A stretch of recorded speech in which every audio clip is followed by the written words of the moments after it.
All right, so today we're going to start off with something a little different. Okay, Sure. so like we discussed, we're gonna talk about some stuff like corporate structure and business, and then we're also going to talk about specifically cybersecurity from a standpoint of skill sets that I have, and then I can impart you, and that will give you edge.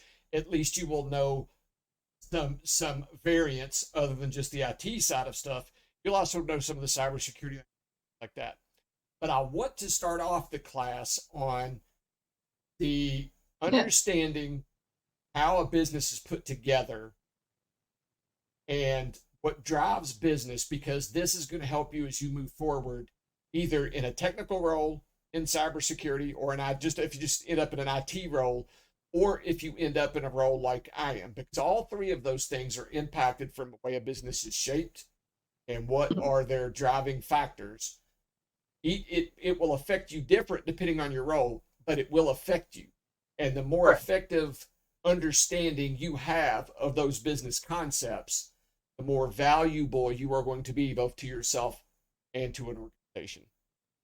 Because when you understand how the business runs and what are those driving factors, then you can assist the business in proactively making contributions and decisions that meet in line with those goals and those driving forces. That makes sense? Yes. Yeah. Okay. Uh, so the first thing we're going to do is we're going to talk about how organization can be structured. And I've got some examples I put up. This website had a. You see my screen? Yeah. Okay. So this particular website had some good ones. We'll talk about them for a brief second and then dive into structure because, well, there's a reason for it. So this first one right here is called the hierarchical org structure. The hierarchical org structure is what most people are used to. You've got, like on this one, you have the board of directors, but we'll talk to. But most people understand there's a president or a CEO. Then there's your vice presidents or directors. Then there's mid-level managers. There's low-level managers and employees. Right? That's kind of what this is. This is what it's showing. CEO. Usually these are here are your V. This line is kind of stupid on this one, but I could find another better one. Then you've got under your and you'll hear the CEO and the executive vice presidents. You'll often hear them labeled called the C suite. Hmm. So if you ever hear the term C, the letter C, and then suite, they're talking about the CEO and his direct reports, which will be VPs or CFO, the CIO, and we'll talk about that in a minute. You'll hear that called the C suite. Then under them, you'll have these things like these directors, which is usually true. You'll have some sort of director or manager over a function, right? Like this is the finance manager. This is the communications manager. This is fundraising. This is program. These are operations. Now, depending on what these titles are here, like I said, this is wrong, but depending on what these titles are here depends on where these first level or not first level. Oh. Actually, um, but it'll funnel in your mind where these people reside, and then it goes all the way down. And we'll talk about that in a minute. But then it goes all the way down to your front line. Right, your front Hmm. line is another term for your bottom level employee, the people who are either doing the production in the factory, or working in the restaurants, or fixing the cars, or selling the furniture, or whatever. Right, Yeah. or the low level developers if it's software, or your your server admins and things like that if it's IT. Yeah.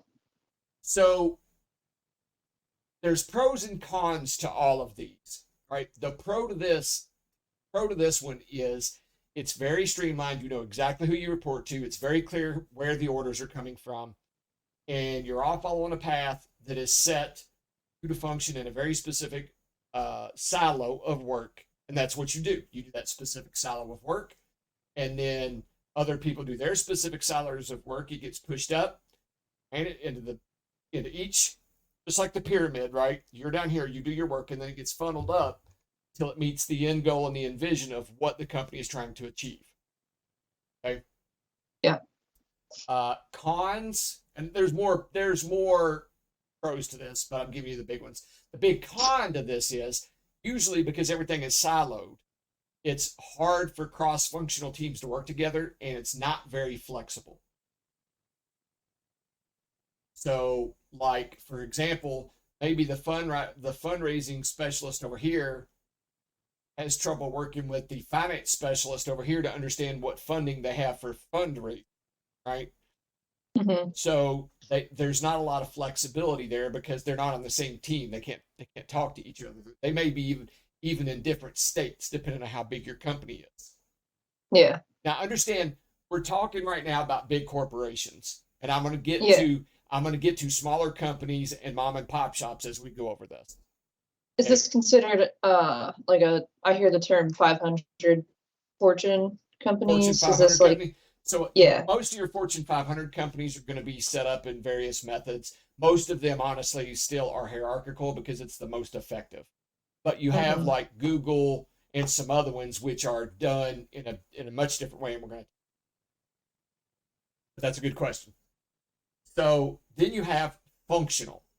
Functional is similar to hierarchical, but instead of it being based on a particular silo of work, it's based on what those duties are, hmm right? It's still basically hierarchical. Um, but in a hierarchical one, let's take Google for example. Or actually, better yet, let's take my old job at Raytheon. That's a great yeah, example. I worked at a location in Kentucky, and I did not have, I did not report to the general manager of my plant.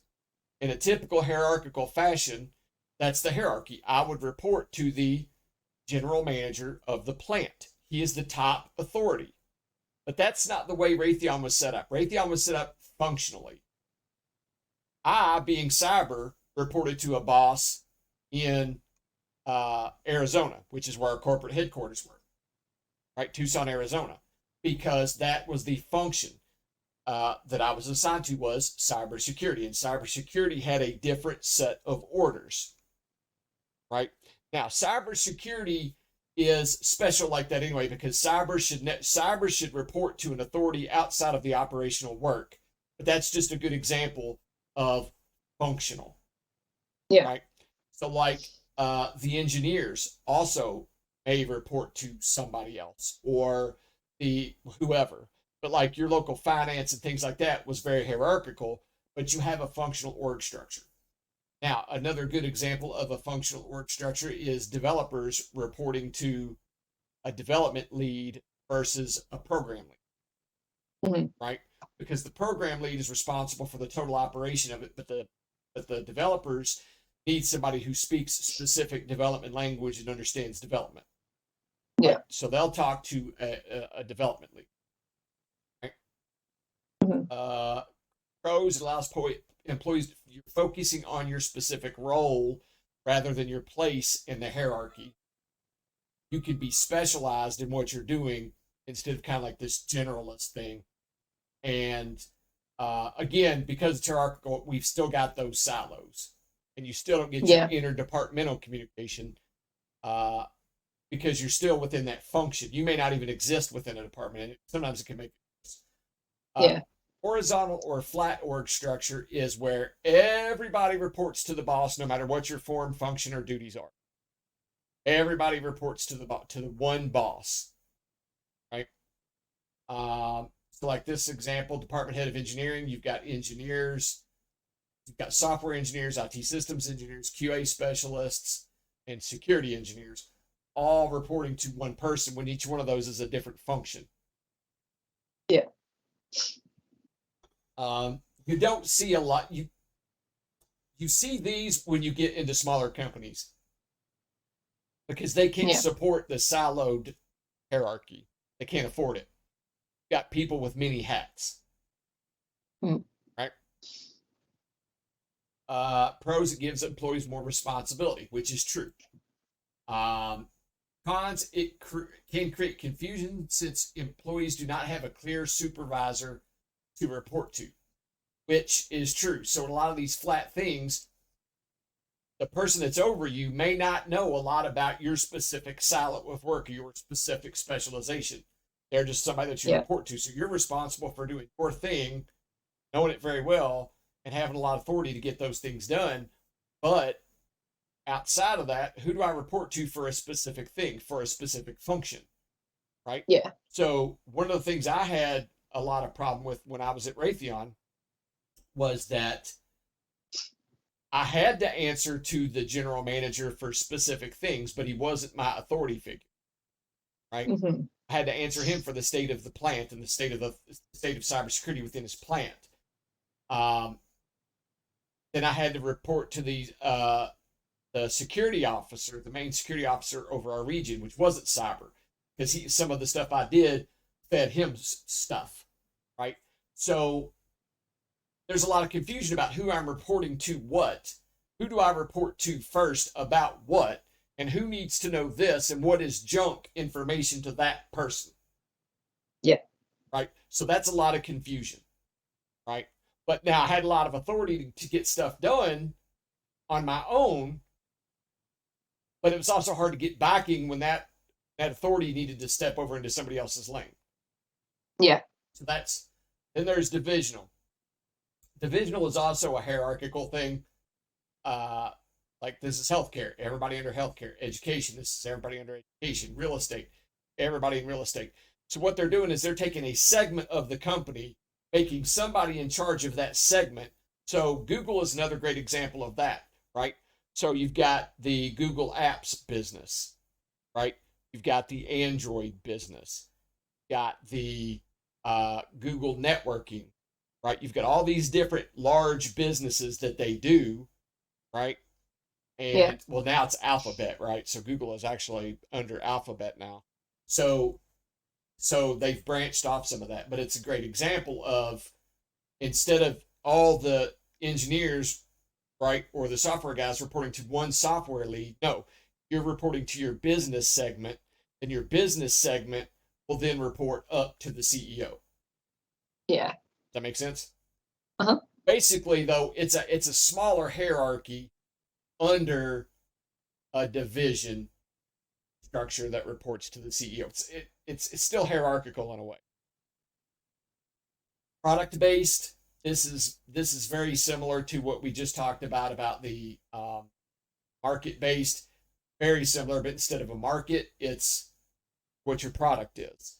So that could be like Microsoft, right? So you've got the Windows team, got the Office team, got the server team, got the Azure team. It's all based off the product, right? So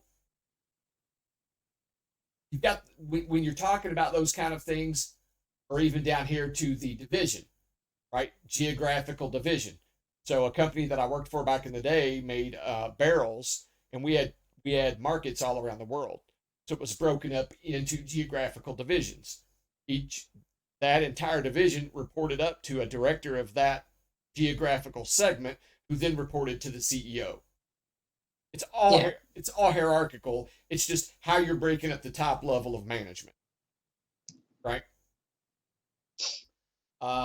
Supposedly about doing that, you get a lot of benefits and all this other kind of good stuff, but a lot of it, like here it says helps large companies stay flexible. It really does. It's no different. It really does not. Now it does allow for a quicker response to industry changes, because each one of the things, the way those are set up, a division or a market or a product segment may need to maneuver more quickly and flexibly than the company in toto. Yeah. Right? Or it may need to make changes to that product, geographical area, or market segment separate from the rest of the company's direction, because it makes for good business. Cons can easily lead to duplicate resources. Yes, from a very large organizational standpoint. So each one of those may have to do something different than the main company. So one of the benefits of a large organization is some of the infrastructure and resources, right? So What does that mean? So that means that, like, for example, Google, I'm just picking on Google, it's easy. Google's IT to support Google is all one structure, right? When you work for Google and you have a problem with your IT, you call one place. Yeah. They will do everything, right? Some of these other ways that they're set up, you're only going to call somebody within that region and have that set up, and it's going to be totally different. So you're paying for these multiple sets of mini infrastructure when it could just be part of the larger organizational infrastructure. Does that make sense? Yeah. Okay. This matrix This matrix basically means I'm going to set it up how I want to, and I'll draw the lines of who reports to who, how I want to. Oh, It's great for cross-functional teams when you have to have like individual product teams that need to work. Think of like when we talked about the product-based or the market-based. Think of that kind of in miniature.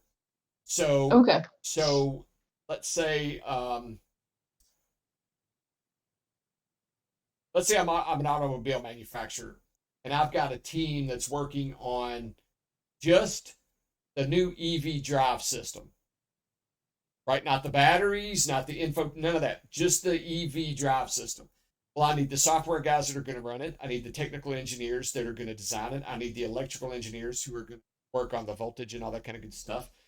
I need all this stuff, but I need them focused, right, on this particular project. So I need a matrix because I need all these different types of engineers. I need supply. I need legal. I need auditing. I need all these cross-functional teams for that one piece that I'm doing. Yeah. Now, like it says, the pro here allows supervisors to easily choose individuals by the needs of a project, and that's true. The other thing is it gives you a high level of specialization on that project without competing priorities. So I'm not trying to, Bob over here is a developer, but he's got 5 development projects. When I'm building a cross-functional team like that, we're working on a project that he or she is devoted on that project rather than, oh, we'll fit it in amongst all the rest of your projects you've got going. It just doesn't work like that. Yeah. Now, here's one of the cons, though, is because you're pulling people from different departments and managers, you've got conflict there because they actually directly report to them versus you taking them for the project. So it can cause a conflict in something that they need to get. Yeah. Right. Team-based, that's kind of the same that we just talked about. It's a larger version of the matrix. It's based on teams devoted to a specific intent, whatever that may be. Yeah, product, it could be market, it could be an initiative, it could be anything. I'm not worried about network or process based, because all these get down into like process based is just another way to say we're segmenting it like market or product or geographical, but here we're doing it on a process, right? Yeah. Not going to go real deep into that. Circular is dumb as shit. I don't know anybody who does that. Line structure is just another way of saying hierarchical, go from the top down. So I don't want to really get into most of these, and there's a reason for that is because you are most likely not going to see most of these. Right? Yeah. As long as you understand, now you will in IT, you will get into team-based, but that's not going to be a team-based org structure. You're just going to get within there, and then you're going to have teams that you're going to work on. I've read a lot. I've watched a lot of videos, and I read a lot of articles before I put together this class. To see what is out there in modern ways that companies have developed. And to be honest, everything I'm seeing is just they're breaking down and using buzzwords, my favorite thing, to describe different versions of either hierarchical or segmenting out based on product, market, or process or whatever. They're just using all the bunch of these different names to explain something that already exists. Right. Right. So the main one we're going to talk about, though, is going to be the one you're most likely going to encounter, because Louisville and our surrounding areas are very traditional the way companies are set up, because it works best for the way, and that's going to be the hierarchical, right? And again, we're going to talk about first. We're going to talk about large, we're going to talk about large companies, but then I'm going to relate that back to a mom and pop shop or something. Yeah. Okay. So when we're talking about a hierarchical structure, remember we talked about it's a pyramid. We go like this. Got a very singular authority at the very top. That's your CEO, your president. Are you familiar with that? Yeah. Okay. So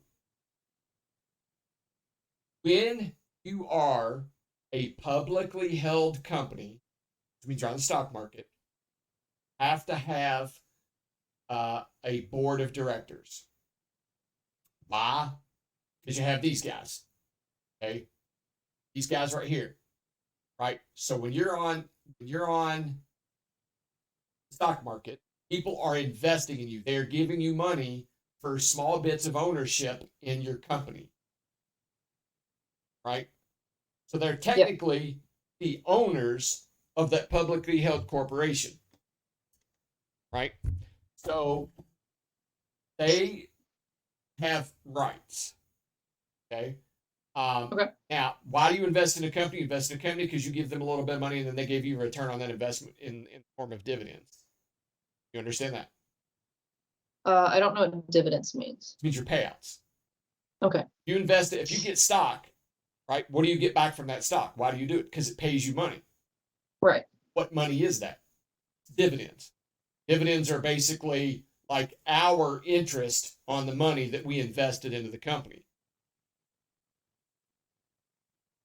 That make sense? Yeah. Okay. So that being said, here's the main things that we do. Okay, we vote on the disposition of assets. So what does that mean? Well, if a company has to be purchasing major equipment, like major purchases, like we're going to open a new location type of, and that also depends on the structure of the company. If it's a Google, a shareholder isn't going to vote on whether Google opens a little Google store in bumfuck Idaho, right? Yeah. What they would be voting on is we're creating a new division within the company to handle X product. That's what they would be voting on. Yeah. Dissolving or merging the company with another. Changing the articles of incorporation or the bylaws. They also vote on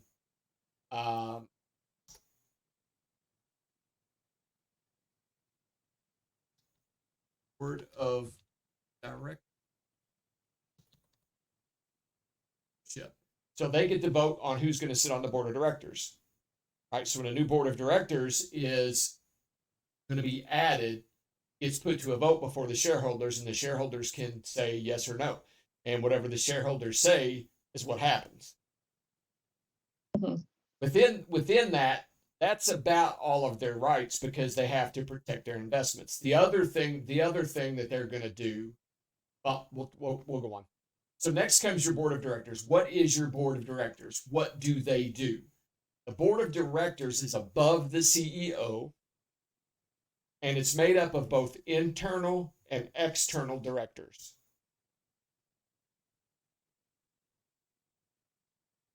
Okay. An internal director does not have to be, and it won't be the CEO. It could be some of your C-suite or upper level management personnel who are appointed to that role. Yeah. That gives the board of directors insight into how the company is operating operationally without them having to kind of look through the fog from the outside in. They're the most informed about what things are affecting the company, and they can most effectively inform the board how the CEO and the rest of upper management is working, which is this big bullet right here. Okay. So they hold annual meetings. Their main job is to protect the shareholders. Okay, that is their main job, and they do it by creating committees, writing bylaws, making sure the company is in compliance with everything, reviewing the company's goals, budgets, and plans, and keeping the CEO and upper management on track. They are a policing function to make sure that a CEO of a publicly held company doesn't run the company in the ground through ego, mismanagement, or whatever else, right? Mm-hmm. And also so that they're, in most cases, that CEO's personal whims don't turn into kind of like a dictatorial management environment. Yeah. Right? That's what they're there to do. And so that CEO can't just make massive unilateral decisions without education that can endanger a company and prevent the shareholders from getting their dividends. Gotcha. Understand that? You're good? Yeah. Wouldn't that have happened with the OpenAI guy recently? Sam Altman. Yep, very good. That was a perfect one. However, what ended up happening in his case? He got his job back. And the board of directors got dissolved. Oh, I didn't know that. Yes, Okay. the board of directors did not act in good faith. So when he left, because he got removed, all of his people said, if he leaves, we're leaving because you all aren't doing the right things. That's what they told the board of directors. So the board of directors was forced to choose: we stand by our principles and what we said, or literally all of our talent that made this company is going to leave and go with him. We will have no company. Yeah. So basically what happened there is the board of directors in that case was in the wrong to let him go. In which, when they dissolved, except for one guy, there was one guy, an internal guy, and which was weird because he's the one that started the whole thing to get him ousted, but they kept him on because they needed an internal director. Yeah. And also because that guy also went, oh shit, I didn't realize this was going to happen. Our company's going to dissolve, so I'll shut up and sit down. That's basically what happened. But yes, that is exactly what a board of directors is there for. Now, and I'm going to use this as a great example to talk about what they did right and how that goes in here with what we're talking about. Okay. So what they did was they found out that Sam was making moves and opening up new business avenues without clearly communicating with the board of directors, which is a massive no-no. Okay, that's a massive no-no. When you're opening up new business ventures, when you're taking on additional business capabilities, when you're, making overtures for mergers and all this other kind of good stuff, or offering about another company, that is a huge no-no. Your board of directors has to be aware of that. They have to be on track with that. They have to approve that. A CEO just can't make those unilateral decisions on their own because it may not be good in the big plan. It may not meet, and we'll talk about this in a minute, but it may not meet the company mission. It may not meet the company vision, right? Which we'll talk about here in a minute. But that board of directors, in their mind, did the right thing. However, all the employees didn't feel like their answer was the correct answer. Right? There was other things that they could have done to get Sam in line if they felt he was that far out of line. And additionally, all the employees said, no, he's a great boss. He built this company from the ground up and he's doing all these great things. Why are you being so stupid to get rid of the guy who created this whole thing and, put us on the map? Yeah. So, but the board did, in their mind, do the right thing. That's what they're there for. That's their existence. Right. Perfect example. Good job. All right. So you'll have a chairman of the board who's basically like, he basically is the authority for the board. His only thing is to be like the facilitator and the one to make the final calls or to bring up topics, to run the meetings, et cetera, et cetera, et cetera. And then we already talked about inside and outside directors. You'll have your directors and you'll have the board of directors. hmm Now, then you'll have the corporate officers and management team. Right, we're going to talk about these. So these are the ones who are the C-suite or executive level of the company. They're the ones that are responsible for making the major decisions for the organization. The CEO generally has the final say, right? He sets the strategic direction and vision for the company, provides leadership and guidance to top executives, and he represents the company to stakeholders, including investors and the public. So when they have their finance call with the stockholders, the CEO is usually the one that's handling the stock calls and things like that. If there is something going on that needs to be presented to the shareholders of the public, he is the face of that. Yeah. You've seen in a lot of stuff, like in Apple's presentations, Tim Cook is the one that's out there, or Steve Jobs was the one that was out there as the face of the company, right? Steve Ballmer and I forget who his name is now for Microsoft, but Steve Ballmer was the one doing it for Microsoft. Anything big like that comes out. You've got your top executives. Top executives are going to be that first line, right? Top executives are this first line right here. October, this first line was stupid. Yeah. Right? They're going to be in this first line. Okay. And you're going to have your chief operations officer. This one is in every company. Chief operations officer is the person who handles the day-to-day or is responsible for the day-to-day operations of the business. And I don't mean stuff like ordering paper clips, right? Yeah. Somebody under him handles the person who orders paper clips, right? But it's in that chain. But the chief operations officer is going to be the one who's going to be responsible for what is our vision this year for how we need to sell the product. He's going to be the one that's going to say, okay, we need to take new initiatives this year to reduce cost by X, improve productivity. But what's the methodologies that we're going to do that? In IT, this person would be the one who's going to talk about we won't have a COO.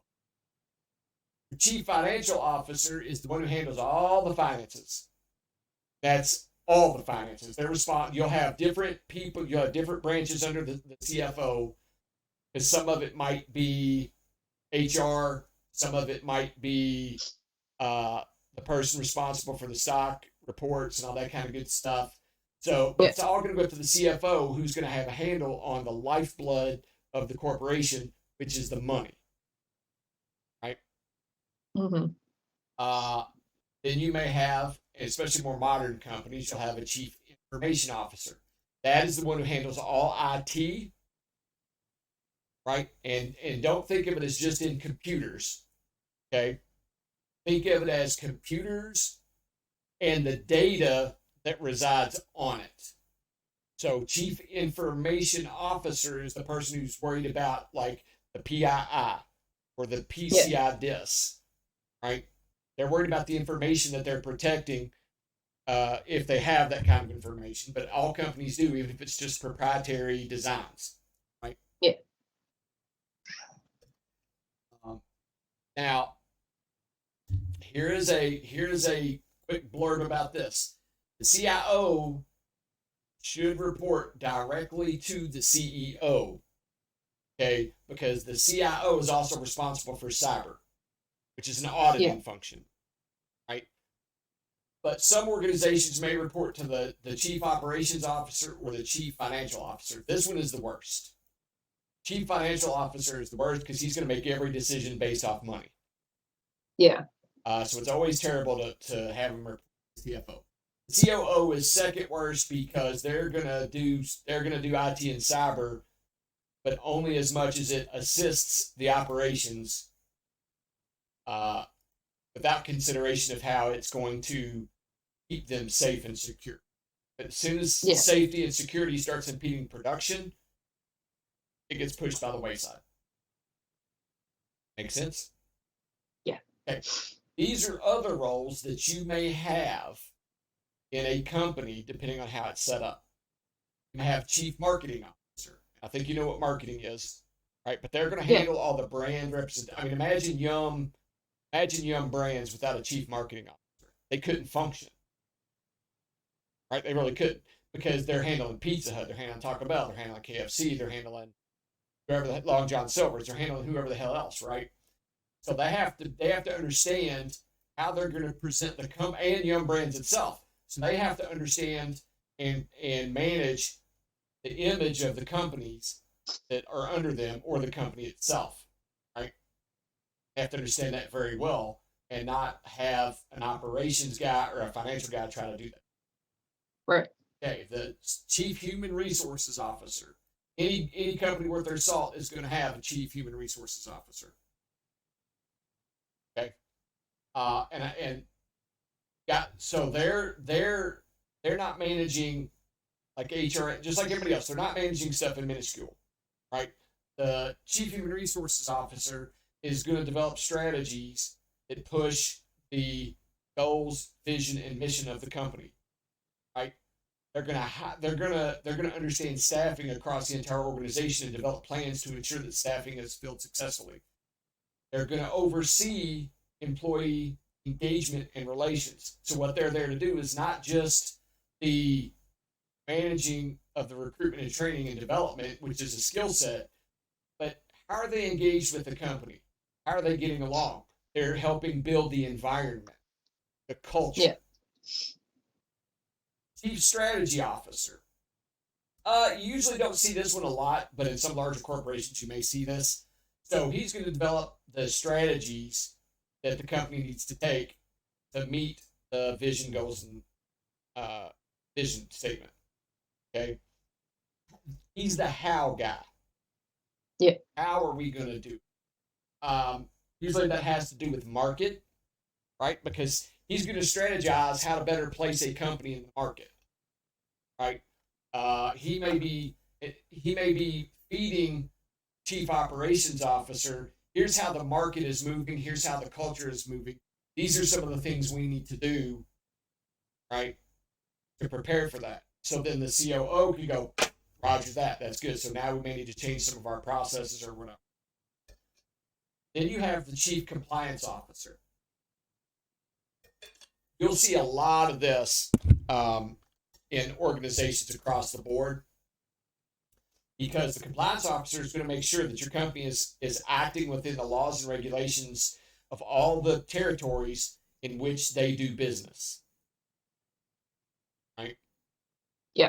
They're also going to make sure that they're doing everything ethically, and they're going to do it in line with goals, vision, and mission statement. They manage in legal and compliance risks, right? So if, like, they have to go open a location in Peru, right, they're going to make sure that that US-based company who's going to do something in Peru, they're going to make sure that, okay, hey, I've got to reach out to local people. I've got to understand their laws. I've got to understand labor. I've got to understand taxes, tax law, that is, not the finance part of it. Yeah. So that's what the compliance officer does.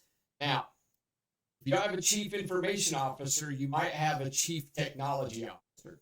Now, chief technology officer is really just about the technology.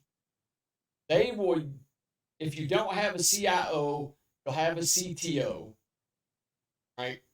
The CTO is more than likely going to report to somebody else rather than the CIO. But some companies are smart and make sure that their CTO reports directly to the CEO. Right. You've got your chief legal officer, who is about all legal advice and guidance, not just compliance. Usually you will see a chief legal officer rather than a compliance officer, but they're a little different, because where the compliance officer is about complying with laws and regulations, legal officer is more about doing the actual legalities of it. Yeah. doing the forms, overseeing contracts, blah blah blah blah blah. Okay. Chief legal officer is more about the law, where a compliance officer might be about regulations, standards, like what the ISO 9001 is. I don't.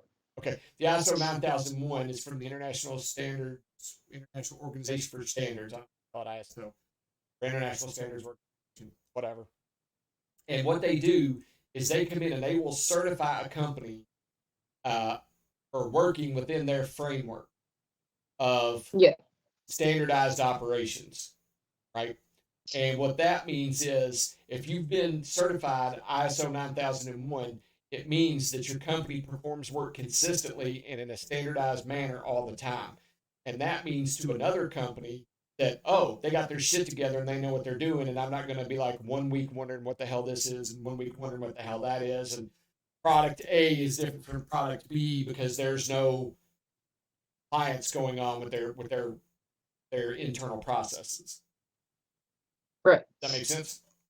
Yeah. Okay. A legal officer isn't going to have anything to do with that. He doesn't care about that. He cares about what is the law in Kentucky versus what is the law in California versus what is federal law and how all those things interact. Right. Okay. And then you'll have a secretary who keeps records, minutes, and books. Right. Within all that, and when the C-suite meets, you'll have a secretary who will keep all the records, books, minutes, and all that. So then that can turn around and be held for record, right? Because all these meetings have to have accountability and record. One, because that secretary will then send back out to the people in it. These are your due outs. These are the things we talked about. Yada yada yada. But it also helps keep the CEO on track with tasks that he's assigned out and what people should be reporting back to him. It's also for legal things. So that way, if there's an investigation, all the minutes of all the meetings were taken to define who said what, when, where, and how. Mm-hmm. Okay. Then you've got your mid-level manager. Your mid-level managers are like your directors that we talked about earlier, right? So that's going to be these guys and gals right here. That's your directors. They are under the C-suite, and they're a director of operations or whatever. Depending on the company, it may be structured a little bit differently. They have different titles, right? But it's going to be some sort of director under the C-suite. Now, also that C-suite. So understand the C-suite is, I'm talking strictly hierarchical, but like if we do product line or if we do geographical market, instead of the C-suite maybe being a COO or a CTO or whatever, you might have vice president of Asian region. Yeah. He's got his own COO and everybody that reports to him. The vice president of the Asian region is the direct report to the CEO. Does that make sense? Yeah. So it could also be for the product line. It could be vice president of calculators, right? So he's got his own little sub hierarchy, but the vice president of calculators reports directly to the CEO, or however they've got it broken up. Because remember what I told you, most of these are just a hierarchy, but with an extra layer of breaking it out right under the CEO. Does that make sense? Yeah. Okay. So what their job is to implement the strategies that are come up with by the C-suite, these mid-level managers. That's their job. They have to figure out how to take policy and guidance, how they take strategy, how they take vision, mission, goals, and how, as that's been sent down to me from the C-suite, how do I implement that? Right? How do I implement that across my section of the organization? Right? They supervise and provide leadership. They have to make sure the goals are met, and they have to provide all the feedback that is in line with that. So if our goals aren't getting met, I have to provide the feedback on how we need to change. And if you're doing great, I need to provide feedback on how you're doing great. They're also the decision makers, right? So when it comes up, they have to make operational and tactical decisions for whatever they're managing, whatever their segment is, right? whether it's human resources, whether it's a call center, whatever it is, to that specific piece of the business, they have to make those decisions within the areas of their responsibility and then pass that up. Obviously, communication. The mid-level managers are the key to communicating goals, vision, strategies, and everything as set by the C-suite into actionable words, into actionable actionable actions. I know that's kind of a double entendre. You know what I'm saying. They have to take that and say, here's the actual strategy and tactics that we're going to take to make this achievable. They've given us the dream. I've got to implement that into something real. Then you have your frontline managers. That's basically your first line supervisors, whoever they are, right? And they're the ones who are going to set up the teams. They're the ones responsible for overseeing the frontline employees who execute all of the tasks, right? Provide feedback and make sure they're not as much worried about the strategy as they are the tactics. Do you understand the difference? Not between the two. So think of it between policy and process, right? The mid-level managers are worried about the process or the policy. The frontline managers are worried about the process. What do we need to get done? How do we need to do it? Frontline managers are, how do we need to do it? Like I need 40 people. Go ahead. So frontline is process oriented, and then mid-level is policy, you said? Yep, that's great. That's a great way to think of it. Now, the other thing too is, in some corporations, you're not going to have just like these 3 or 4 levels, right? Yeah. You could go from your C-suite to your. There could be like an upper level management, then a mid-level, then a lower mid-level, depending on how big. Like think of Google. Do you think they just have like the C-suite, 2 levels of a manager and then a supervisor? No, they've probably got 4 levels of managers, right? Yeah. So you've got but then again, instead of this, you're going to have the product line VP. Then you'll have all these people under them. But then that'll be broken out, and then you probably have an upper level of management, then a mid-level of management, and then your front line. Where I was at, we were small, and I had 3 bosses just in cybersecurity. I had 3, and I was a manager. I was considered a frontline manager. Right. And I had 3 bosses above me that didn't even report to the CEO. The 3rd boss above me reported to our segment VP, who reported to the CEO. So that's 4 levels right there. 4 levels of managers. So be sure you understand that this is very generalized. But the hierarchy may have a couple of more steps of managers in it, depending on how that company is set up. Yeah. So you need really good communicators, even on the front line, because if something doesn't get communicated, then it'll get more confusing as it gets up to the top, kind of. Yes, absolutely. And that's why I try to tell people that. And that's why I've told you in many of our classes that you have to understand the terms, you have to understand the language, right? That's essential, that clear communication. You have to be able, and this is just life right here, but you have to be able to communicate in the vernacular and the terminology and the mannerisms in which your audience communicates. Yeah. Right? So if I'm walking around at a flea market, I'm not going to talk to people like I was addressing the CEO of a corporation. Yeah. Yeah. And when I get around some of we'll call them less socially conscious people who have a lot of slanguage, I'll drop into that so I can be an effective communicator. Yeah. I'll talk to my peers. It's not going to be the same of how I'm going to talk to an executive VP. Now, that doesn't mean I'm not talking about kissing their ass or anything like that. I'm talking about the words in which they swim in.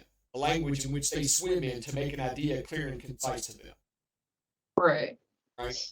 Not just so you can sound like them or be buddy buddy. That's not what I'm getting at. Like, have to be able to talk their language. You also have to understand their perspective. Right? So a CEO does not care how you stock shelves. You're not going to talk to the CEO about, well, these guys were stocking shelves. He does not give a flying shit. Right? His needs are way bigger than figuring out how somebody stocked a shelf. Now, he may politely ask, but he's doing that just for his outreach to his employees, right? Because he wants you to feel seen and things like that. But like a frontline supervisor isn't going to go talk to a CEO about that kind of stuff. Yeah. Okay. Training and development. They're responsible for training and developing their employees, and they're there to solve problems. If the stuff isn't going right, how do we fix it? How do we get the team where it needs to be? And then your frontline personnel, they have to execute the task. Right? They're the ones doing the actual work. Right?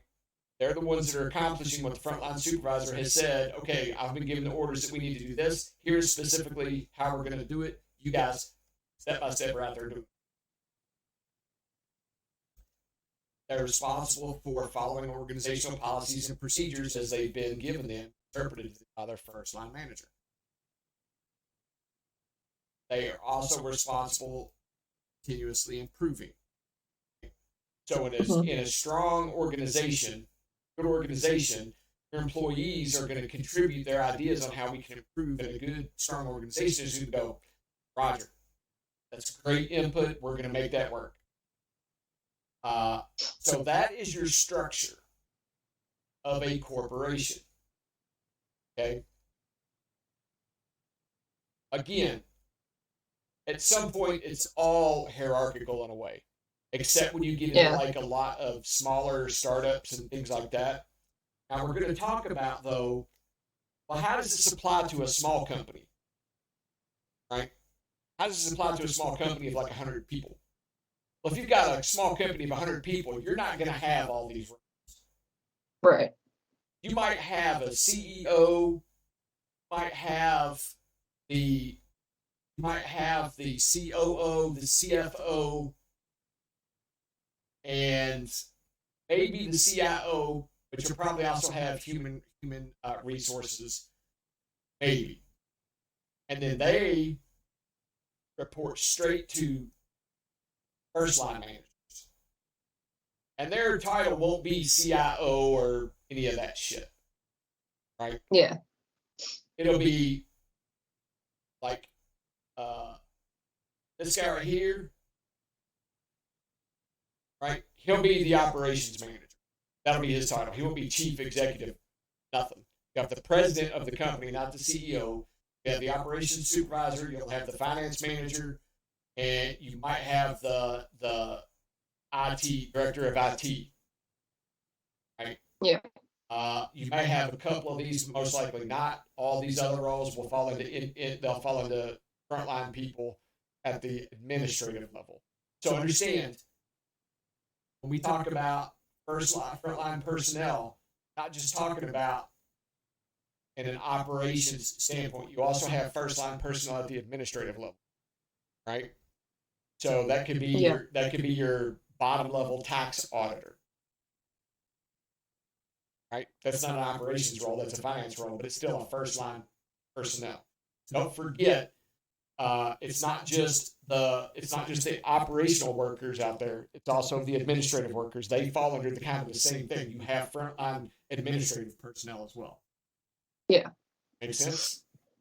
It does. But the thing that's important here is that you understand the concepts of what each section of a company these represent, and then how that would work in a smaller company. Yeah. The functions are still there, right? The functions are still going to be there. You still have to have an operation, somebody to oversee operations. You still have to have somebody to oversee finance. You still have to have somebody to oversee human resources, right? Now, Yeah. depending on how small the company gets, right? It could literally be, the operations guy has got a human resources person working under them. There's no chief. It's one human resources person, depending on how big the company is. Okay. So just understand how that structure works across the company. Does that make sense? Yeah. Okay. Now, I'm going to go back up here. Go talk about shareholders and board of directors again. If a company is not publicly held, it does not have shareholders, therefore it does not have a board of directors in most cases. If it's a privately held company, CEO has all the power unless it's owned by another individual. Okay. Okay. Like, for example, I worked for a company way back in the day that was owned by a family. Whole company was owned by a family, but they didn't run it. They had a president, a vice president, and then the people, just the managers, like an operations manager, shipping manager, maintenance manager, all these managers, and that was it. Now, if the CEO got too out of line, obviously he had to answer to the owners, but there's no board of directors, there's no shareholders because it's not publicly traded. There's no stock, there's no shareholders at all. Makes sense? Yeah. But again, the rest of it will still follow this kind of thing to where your sections and your structure of the company all has to be there. Right? Like right here, like sales. When you get down to a small enough company, your operations guy doesn't manage sales. You'll have a sales manager who handles sales. Right. Okay. Always the CFO. You've always got a finance guy. There's always a finance guy. Usually it's the chief of finance or finance director, something like that. But you have to have a finance guy always. One, because it's the law. You have to have separation of duties. Sarbanes-Oxley. You've got to have different. Are you familiar with Sarbanes-Oxley? No. Okay. So just real quick, back in like around late 90s, early 2000s, there was a company. I can't remember the name right now, but basically they got in a lot of trouble. I mean, billions of dollars worth of trouble because they were fudging their books. And yeah, they were fudging their books big time, and they made up their own accounting practices. But since there was no separation of duties as well, what was happening is people were managers. Like there was this one manager who didn't show up to work for a whole year. Got paid, everything. Because what he was doing is he was signing his own approvals for things. He had people coming into his house. He had products get shipped to his house on the company dime because he would make the request and then he would approve it himself and the company would do it. Yeah. Yeah, he ended up buying a bunch of land in Colorado, became one of Colorado's biggest landowners using company money. It's crazy. Like, so, and then when this company imploded, because it eventually imploded because it had no money at all. I mean, there were literal states, because it was an oil company. There were literal states that were getting short shifted on like hundreds of millions of dollars. Right? Sorry, it wasn't oil, it was electric. It was in California. It was electricity, it was in California. And they had gotten to the point to where they were causing brownouts in California on purpose to raise their electricity prices. So they created this thing called the Sarbanes-Oxley Act, and basically you have to have separation of duties within your organization between things like approvals, like requests and approvals. Yeah. Right? So that's why you have to have a CFO. You have to have a finance guy because he's going to be tracking all of that and making sure that one person does this, another person does this, and it's all financially correct. All of the auditing and all the bookkeeping is done in the right fashion. Okay. Right. So just understand that a lot of these things, the smaller you get, the more these jobs will be condensed into one person. Or it may not even be a manager. It'll just be a frontline person Like you can literally have a frontline person as the chief human resources officer because there's nobody under them. They're the only person doing the job. That makes sense? Yeah. Okay. You fully grasp that. Any questions? No, yeah, Okay. good. Now, how does this apply to what you're going to do? How does this affect you when you go to work? Think of ways that how these things and how the setup would affect you when you go to work. Specifically like in the C-suite level or Any of it. The whole thing we're talking about that. Yeah, I mean, definitely like between mid-level managers and frontline managers, and then obviously non-managerial employees, I relate to that. As we were talking about this, I was thinking of like who would fall in those categories, I guess. But yeah, I could apply it, I guess, if that's what you're asking. So one of the things you have to kind of take away from this is when you go to apply to a company and when you do job application and things like that, want to kind of know how they're working. For you personally, you're going to be asking questions like, is it functional management or is it hierarchical?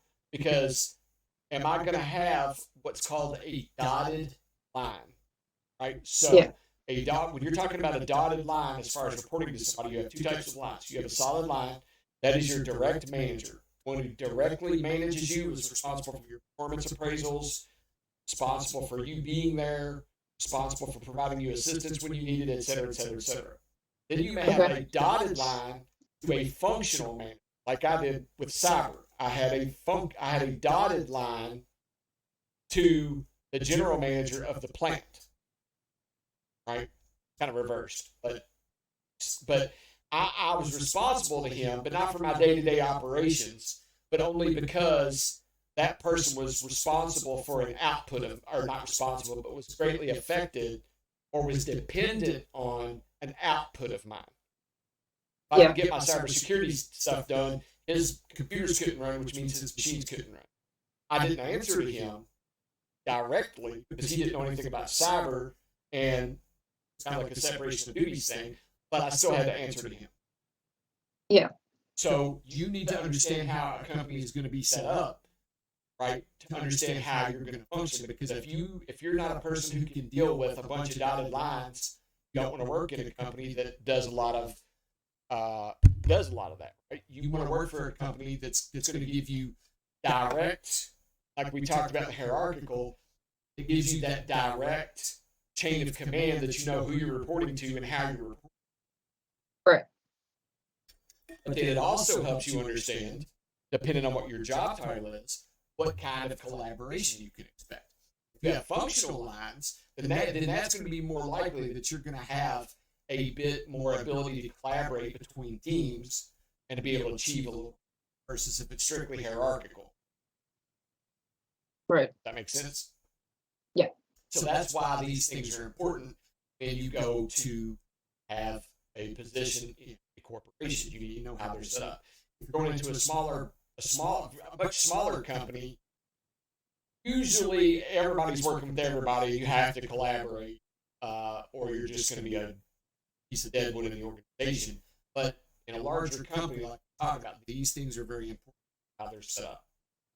Yeah.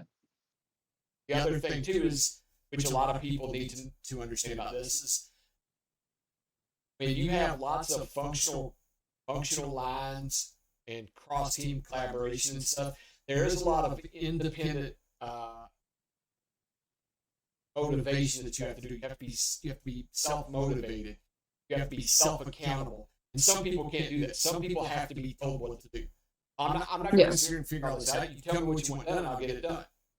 So they wouldn't work as well in a functional or team-based organization versus directly. That's why this is important. Gotcha. That makes sense?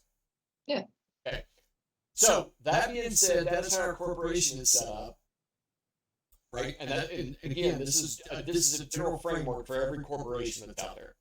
Every Right. corporation is going to be built something like this. So, what is that? What is that next step? Right. So the next step we need to talk about is we have all these people, but how do they make stuff happen? Right? So the first thing is your company has to have a mission statement. Your mission statement says what is the goal and purpose? Why does the organization exist? Right? Young Brands could be, I'm not saying it is, I'm not quoting them, but Young Brands could be something along the lines of, it is our mission to provide high quality, low cost, and fast food for the average person. Yeah. Right? Of course, it's going to be languaged up a lot better than what I did, but I'm kind of bare bonesing it for you so you can understand clearly what the mission statement is supposed to be. Why does the company exist? What is it trying to accomplish? Ford, we're going to make the best cars in America. Right?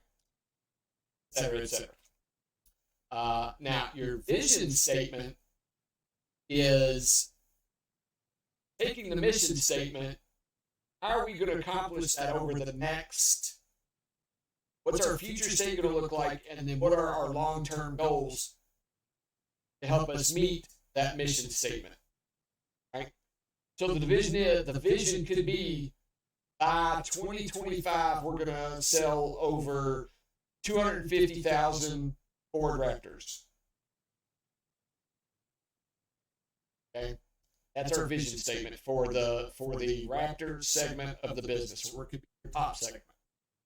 Okay? Right. There's always a vision statement. Your vision statement takes the mission and says, how are we going to accomplish that? What's the future state going to look like, and how are we going to?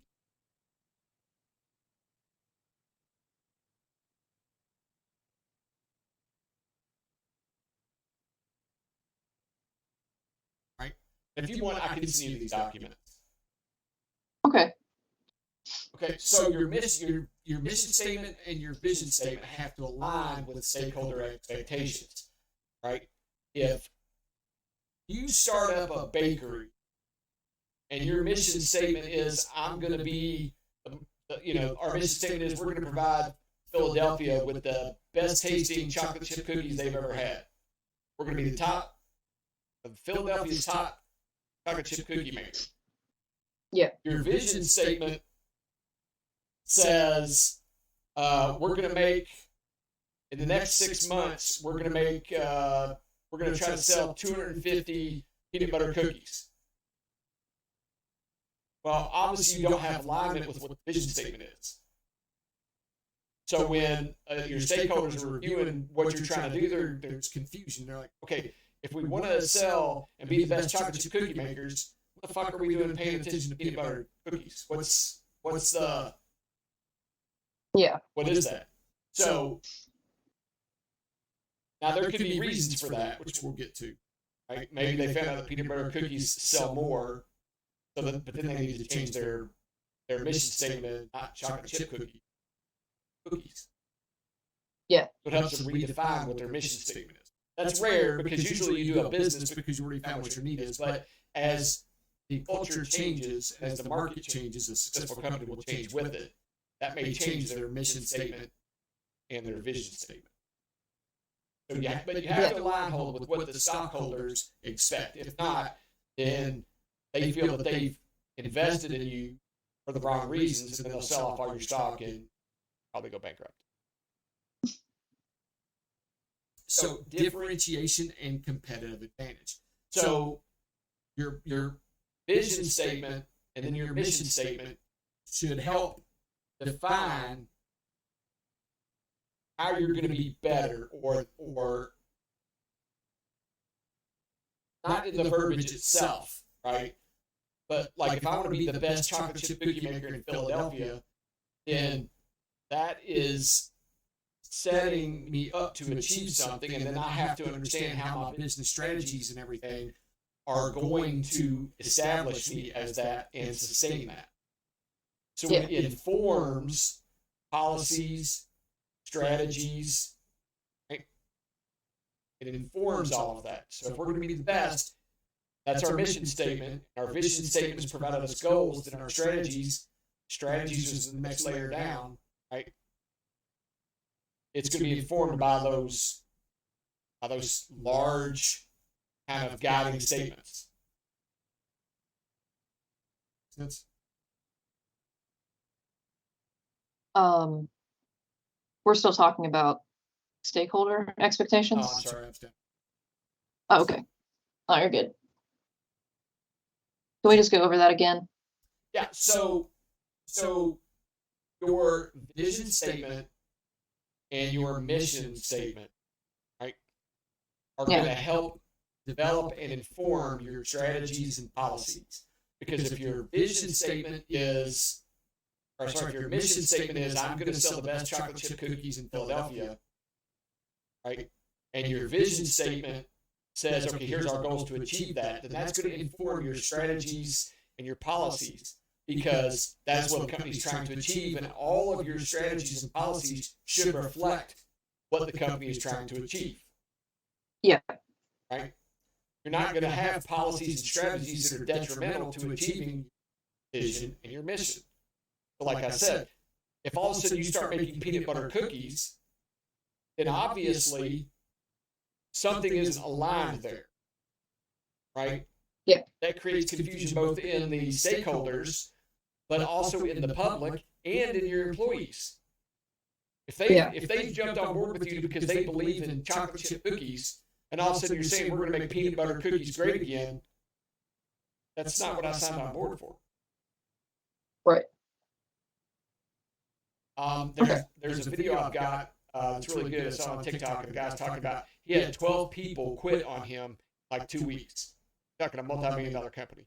He was freaking out. Couldn't understand why everybody was quitting because he thought they had a great culture and everything.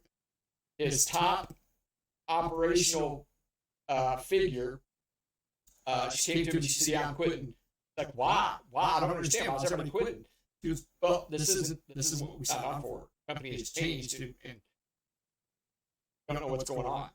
And he realized that his vision statement and his mission statement weren't clear enough, and then they weren't informing strategies and practices and policies of the company.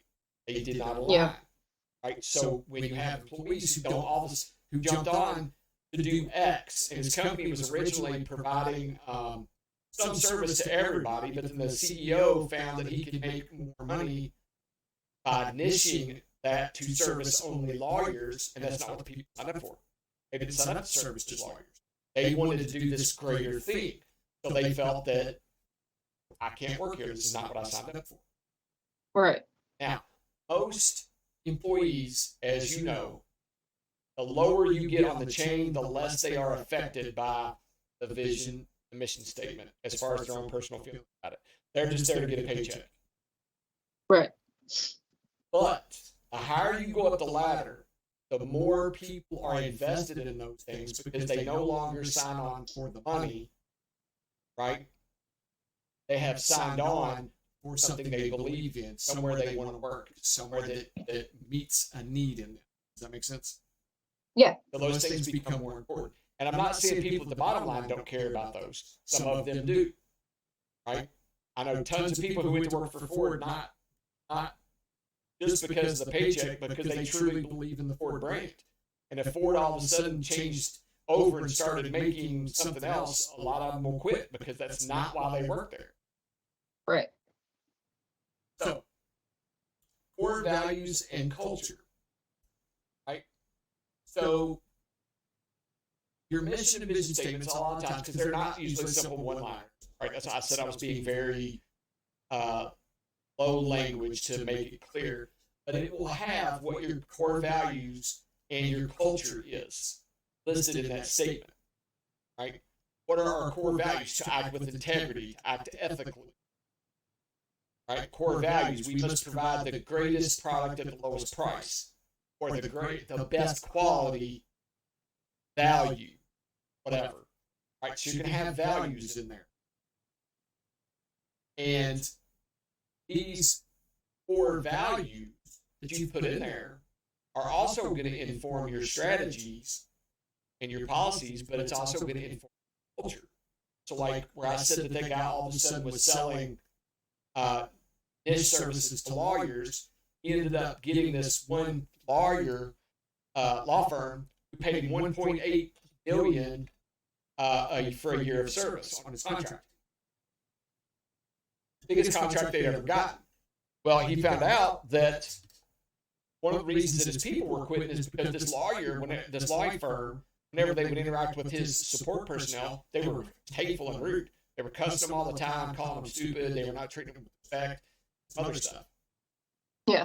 So he went back and was like, well, I can't, this doesn't match what my core value is, because my core values are doing this with respect and blah, blah, blah. So he ended up calling the guy and saying, hey, I can't service you anymore. Our goals don't align. And here's your money back, $1.8 million.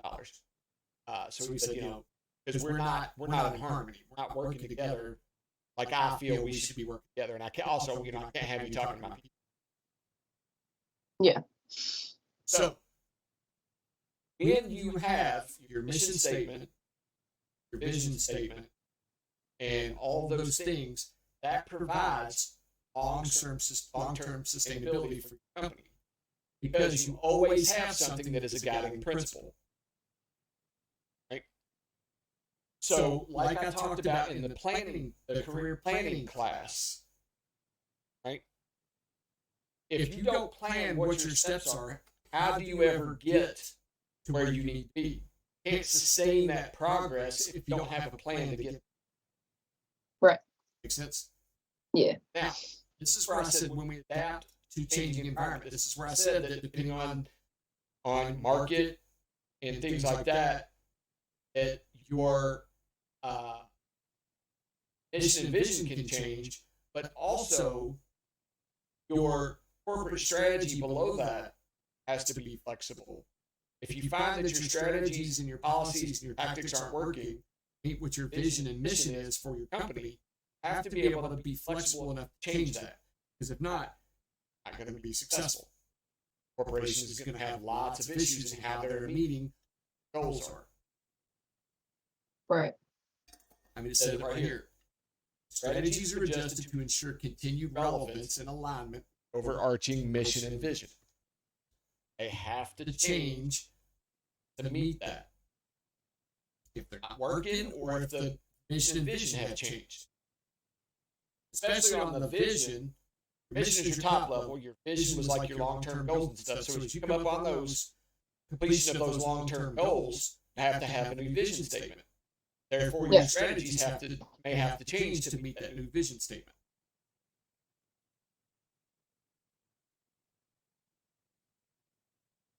That makes sense? Yeah. Okay. So, to make it short, these are the things: mission statement, the vision statement, core values and culture, all of these things. This is what the C-suite provides. Right? Because the C-suite does this. They're the ones that set this up.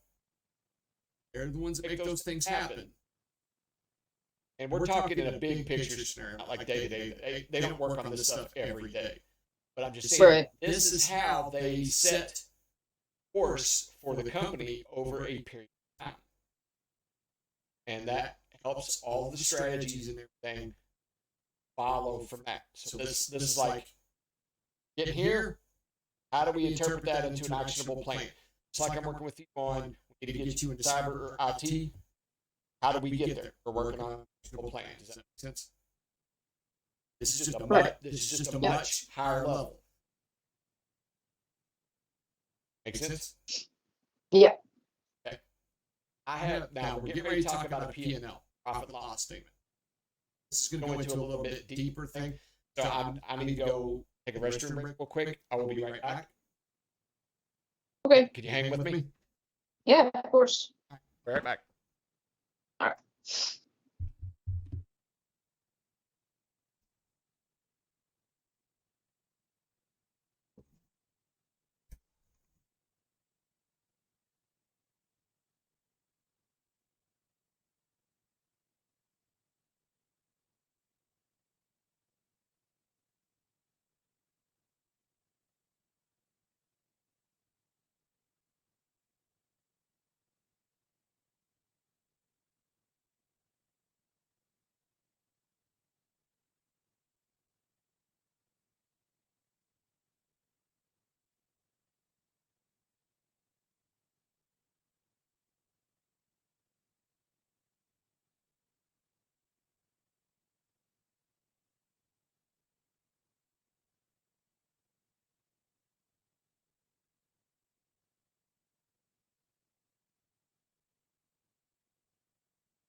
All right. Sorry about that. Oh, you're good. I took a little break too. All right. So first, let's get a little feedback. I know that was like really abstract, right? It may not seem like it is important to the way we're going with your development. I mean, I can totally see why that's helpful. I mean, especially considering I've never really worked in any kind of like corporation that's bigger than the 5 employees that I have. So Right. But so understand that the things that you're going to be getting into are that kind of different, so that this means more when you're in the kind of role that I'm in. yeah, All right. And the kind of role you're going to want to get into as cyber or IT. It is very important to understand those things. And yeah, one of the things I think I've said before is the more you know business, how business operates, and you understand business as a whole to understand how the pieces fit together, yeah, much more successful you're going to be in your own right, but also the much more valuable you're going to be to the organization. Make sense? yeah, All right. absolutely. So now we're going to talk about something that a lot of people don't grasp very well. I actually had to teach one of my old bosses about a P&L. He'd never done a P&L before. And I was like, oh, I've done a P&L. Let me show you. So I had to teach my boss how to do a P&L. And this is right after I got promoted off the floor. So it blew his mind that I was teaching him about a P&L. I was a machine operator at the time. And it's one of those things where, we're going to teach you everything. And I was like, no, I've been a manager before. Yeah. So a P&L is That's awesome. A P&L is your profit and loss statement.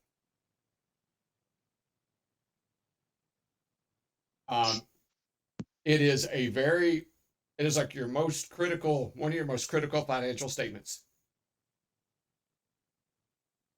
Think of it as the company's budget, just like you would have a budget. Yeah. Okay. Think of it as it's not. Okay. That's the best way to understand it. It is much more than that. You cut out that last bit. Oh, I'm sorry. I didn't quite hear you. I said, think of it as your budget, but it's not. Yeah. Okay. A P&L is much, much more complex than that. Okay. And I'm going to show you. Oh, no. Oh, no. It's a picture. Hold on.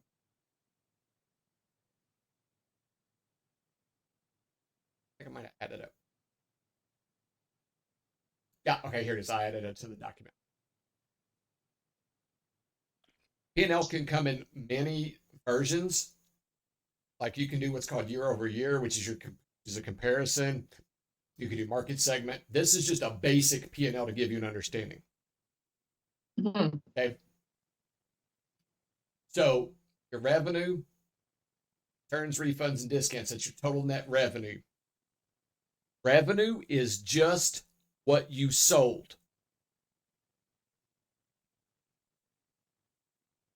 Full stop. Revenue is just what you sold. Now, of course, you have to do returns, refunds, and discounts because if you did all that, you didn't sell it. Yeah. Right. So then you have the cost of goods sold. How much did it cost you to make those goods that you sold? All right. Now that is your material costs, things like that. It may include transportation. It may include engineering. It may include some other stuff. That's what that is. It's also called your gross profit. Gross means what did I actually come home with? Yeah. So if you build a birdhouse, right, and it cost you $10 to make it, you sold it for $12, your gross profit is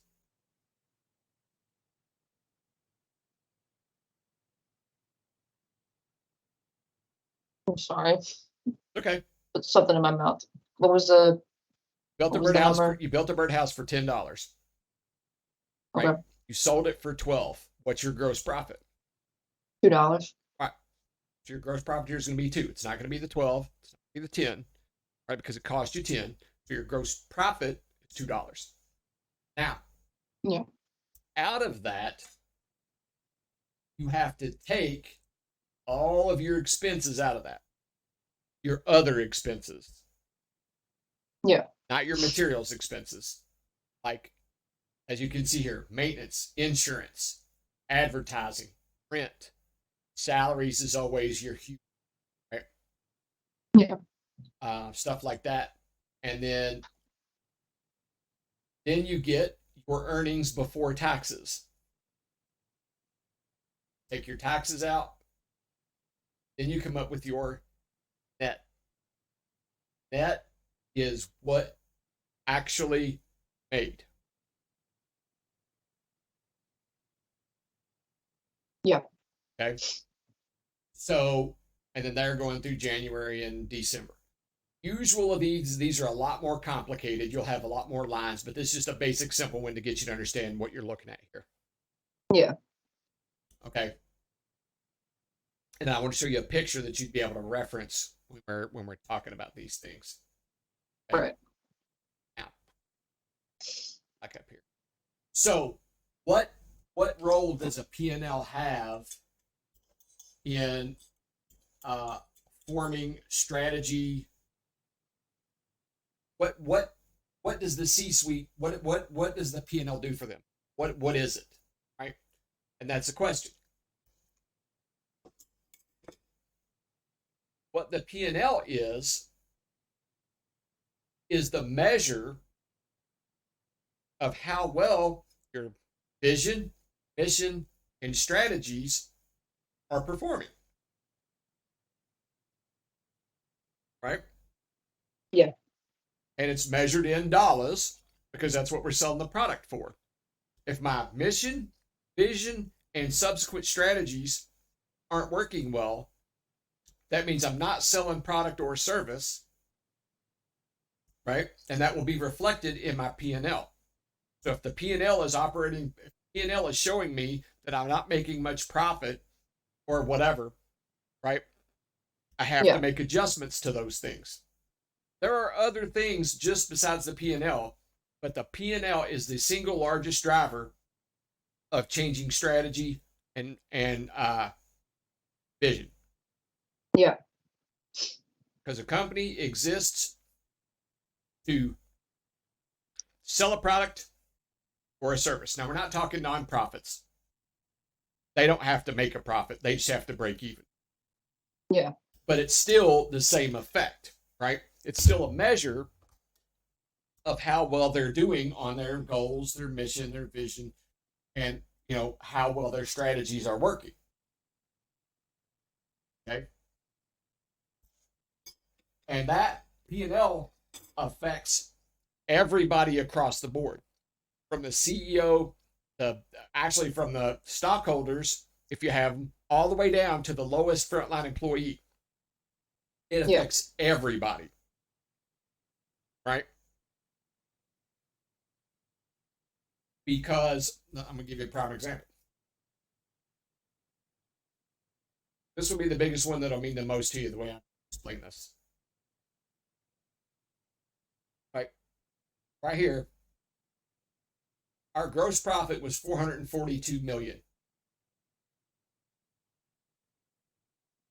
That's what we made after we took out our cost of goods.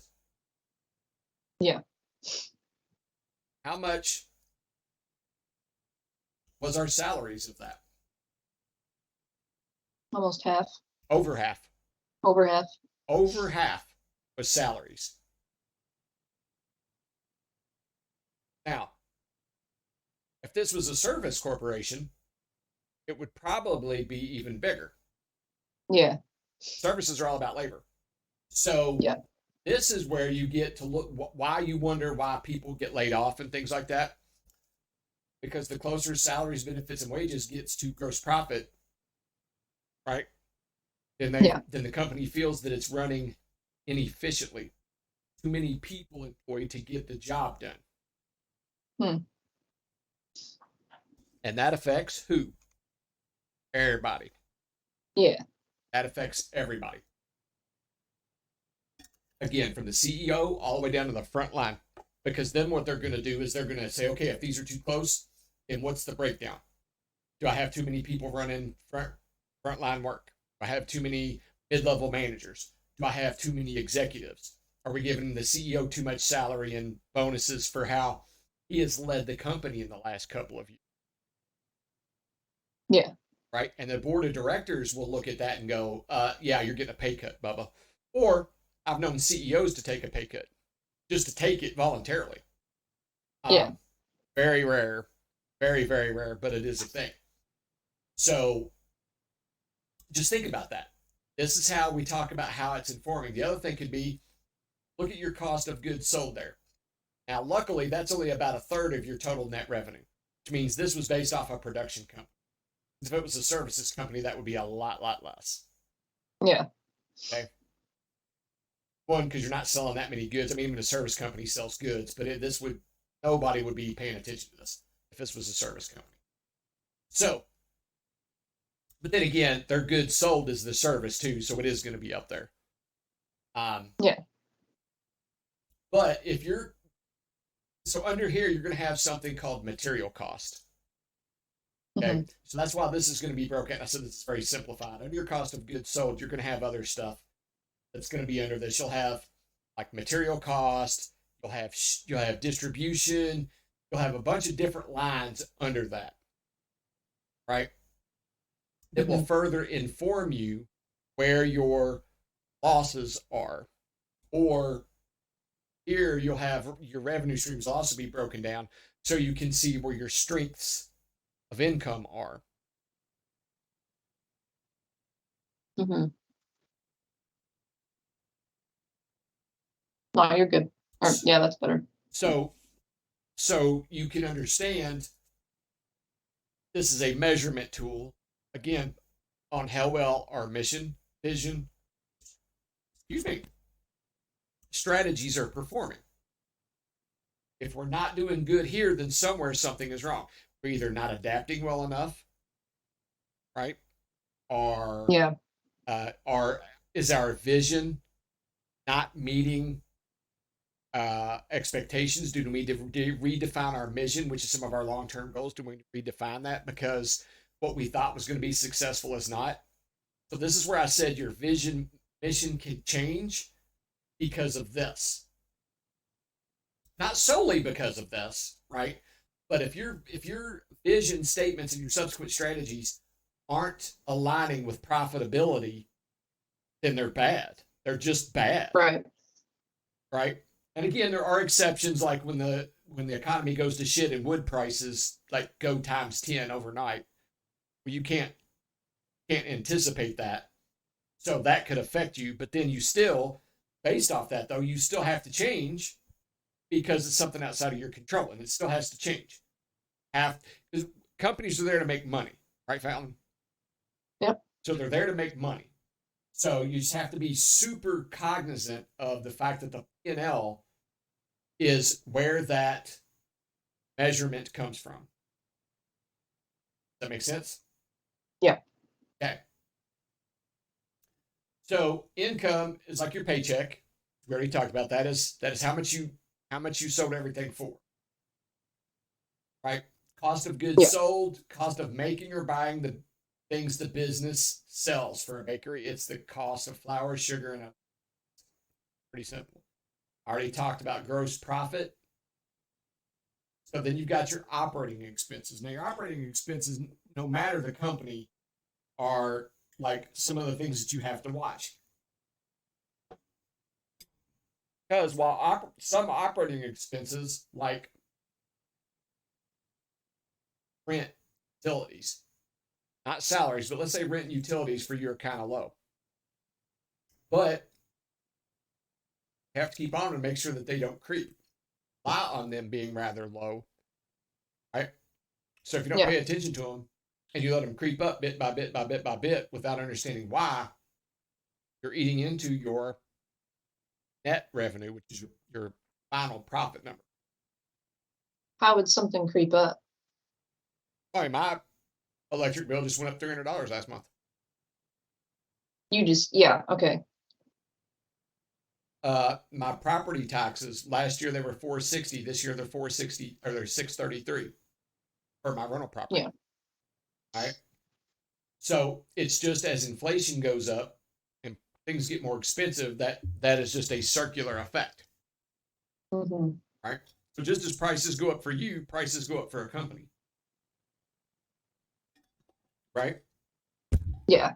I mean, hell, now a freaking Big Mac is like $9. Right. Yeah. Just a few years ago, it was like $4 or $5. So like, I'm going to equate this. So you might have had in your budget, you might have had a number for how much you could eat out. Yeah. But as stuff gets more expensive, that's less amount of times you can eat out, unless you keep on eating out that many times and you're spending more money. Therefore, you're breaking your budget. Right. I mean, that's exactly what this is. And the operating income or loss. So you can make a loss there. You may not have operating income. You may have a loss where your expenses were higher than your profits. So it just comes all down. So again, this is the tool by which a company is going to measure its success. And they're going to.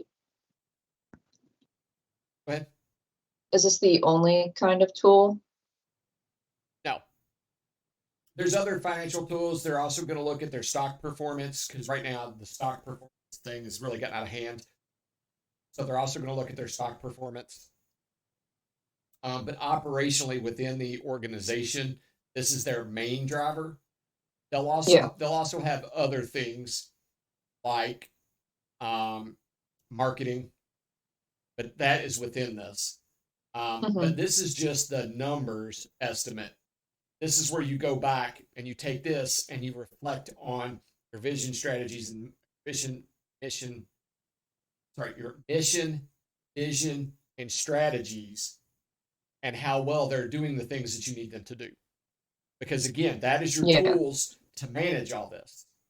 It trickles down, right, to where I said you get down to the first level managers who provide the tactics, which is the processes. Mid-level managers are interpreting the policies, and your C-suite is the one setting the policies and strategies, right? Yeah. So it all trickles down, but this is how you determine how well those things are working. So if let's say all of a sudden my cost of goods sold jumped up from 269, right? Now look right here. Right here's a good one: 291 to 296 to 301 in a matter of 3 years. Yeah. Then we're 305. In a month. So in 1 month, our cost of goods, or 1 year, our cost of goods sold went from 270 to 320. So we had a $50 million increase in cost of goods sold. Yeah. Now, I could go, wow, that's crazy. I've got to dig into that. But if you look at our total net revenue, our total net revenue went from 711 million to 846 million. So obviously, if I'm selling more, I'm making more. Yeah. So it's not that big of a discrepancy that I'm like, oh crap. What you have to look at is how much did my total net revenue rise in percentage versus the cost of goods sold in percentage. So if my cost of goods sold rose 20% over my sales, that means my material costs increased significantly this year, and I didn't account for that in my sales figures. I didn't adjust the price of my item to accurately cover my increase in costs. Yeah. And that may have been a business decision. We may have said, well, we can afford that. We don't want to jack up the prices too quick because we want to keep a good revenue stream, right? And we can take that little bit of loss in our net earnings, final take-home money, right? So we can ease into a cost increase next year and make it an annual next year increase. Okay. blah, blah. And then they'll figure out financially how they need it. Yeah. This might be a silly question, but I, if say it's the business's first year and they don't have anything to compare their revenues to and profits and stuff. Mhm. I mean, does something like this work, or is it just on a micro scale It'll where work. it's like month to month? Yep. It'll work on a micro scale. But if it's their first year, they're not going to put that much weight into it because they're still getting everything lined out. But yes, most definitely they will be looking at that because they're going to want, this tells them literally, right? Am I priced well enough for my cost? Now, we projected that up front. We said, okay, we anticipate our costs to make this are going to be this. This is what we're going to sell it for. But if they do up all the numbers at the end of the month and this number isn't where they needed it to be, even in the first month, they're going to go back and look and say, okay, where did we miscalculate? Yeah. Right. So it can provide them a very good day to day, month to month, year to year, period to period idea of where like expenses are coming from. Like if they didn't anticipate on their salaries being that big, or let's say their maintenance or office supplies all of a sudden tripled. Why is that? Yeah. Or it's not in an acceptable figure range for our first month. We spent way too much. What's going on? Well, we pre-stocked a bunch of stuff. Okay, stop that. Buy only what you need. Don't overload. Blah blah blah. Utilities. Why, within a month, why did our utilities go from? I'm not talking about here, but I'm using a hypothetical. Let's say it went from 1.4 to 1.8. It could literally be going. It's a lot of money, right? That's 1.4 million to 1.8 million just in utilities. Why is that so insane? So we need to make an energy audit. Yeah. That makes sense? Yeah. So this is super good. And this is how this is just how they do it. So when you hear companies talk about on their financial calls, they'll talk about stuff from the P&L. They may not use the word P&L, but a lot of people don't know what that is. They'll say, okay, so, and they'll show this, their version of this, which would be a lot more complex. But they'll have it broken down. They'll probably have it graphed out, put into a graph so it's easier to visualize. But this is what drives them. This is what drives every company. Who's in charge of putting this data together? Your finance usually guy, your CFO. Okay. Your chief financial officer, because this is what he works in daily. This is his bread and butter. Yeah. Well, I will say he's responsible for it. He's probably got a flunky who actually does it, but but he's the one responsible for this and interpreting this for the C-suite. He can say, because usually, like, your operations, when you get that high, everybody's going to know how to read a P&L. Yeah. Right? They're going to understand that, oh, damn. But the CFO is going to know the minutia, and he's going to have notes about the minutia, the tiny little details that isn't in here. Like, he may say, okay, look, our utilities went from 1.4 to 1.8. Here's why. That's his job, to provide you with the why. We looked into it. We have this thing, this thing, this thing. So then the C-suite can go, oh, so electric hike in this particular state, right? They raised their rates by X. Okay. Yeah. So then we need to figure out ways to make those operations run more green, more energy efficient. This is where it informs the strategy. That makes sense? Yeah. Okay. So we can talk more about this, but literally that's about the best way I can present it to you, is because this is that tool that allows them to measure how those policies and things are working. And the other thing is, you have to understand that those things are like this. They're integrated, right? So it's the mission, the vision, the strategy. They're not just there for some big wig to say, "Oh, I made a vision, I made a mission." Oh yeah, who? Nobody cares. Your lower level employees don't care, right? They're just worried about doing what their boss says. And again, I'm generalizing. They're worried about what their boss Yeah. does and to get done in the minutia of their duties. But changes come from this P&L to those, which then will trickle down and affect what they Right. right. And you have to this is where it's good to know what a P&L is, what it represents, and when they're talking in the finance calls, if you're a shareholder or if you work for the company and you want to know, which is it's always good to be on the finance calls when you work for a company that's kind of big and has finance calls. You always want to be on the finance calls because then you can understand the direction the company is going to be heading. Right. So if all of a sudden, like I said, let's say utilities went up and on the call they see Seattle and California went up. Well, then if you work in California, you know that, okay, great, they're going to be doing some green initiatives here. It's something I need to be aware of. How's that going to affect us? Yeah. If you're the maintenance manager of a plant out in California, then you know, well, shit, I've got a lot of work coming in as we go to try to replace stuff and make things more low energy. And I already have some ideas on how I could accomplish that. Yada yada yada. Or right. You might be an administrator. You might have nothing to do with maintenance, but you might be an administrative assistant. Okay, well, these things are going to be coming down. Are they going to be regulating? Are they going to be changing out some of our equipment?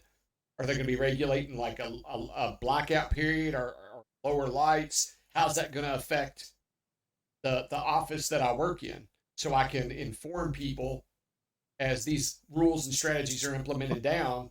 I can inform people why these things were made. And also just right. For your own benefit, you see that the finances of the company aren't going in a way that gives you security, then it also allows you to make career decisions. Yeah.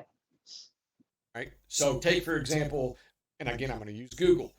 Google is infamous for dropping projects. They're infamous for deprecating products. Right. Right.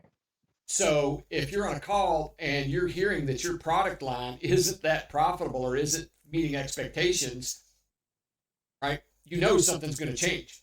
Company does not exist to lose money. Yeah. Right. So therefore, you may have to go job hopping sometime soon. Yeah. Google doesn't keep all their people. When you work on a specific product line, you are the expert on that product line, and they have other product lines they're going to be working on. They may take a handful of people, but most of the time what happens, they get let go, they get laid off. Mm. So again, this is like a super good tool in understanding company performance. If you look now, the numbers in themselves, right? If you're an outsider, the numbers in themselves don't tell you anything, right? You have to know context. That's why Sure. You have to get on a finance call or whatever, or you have something to compare it to.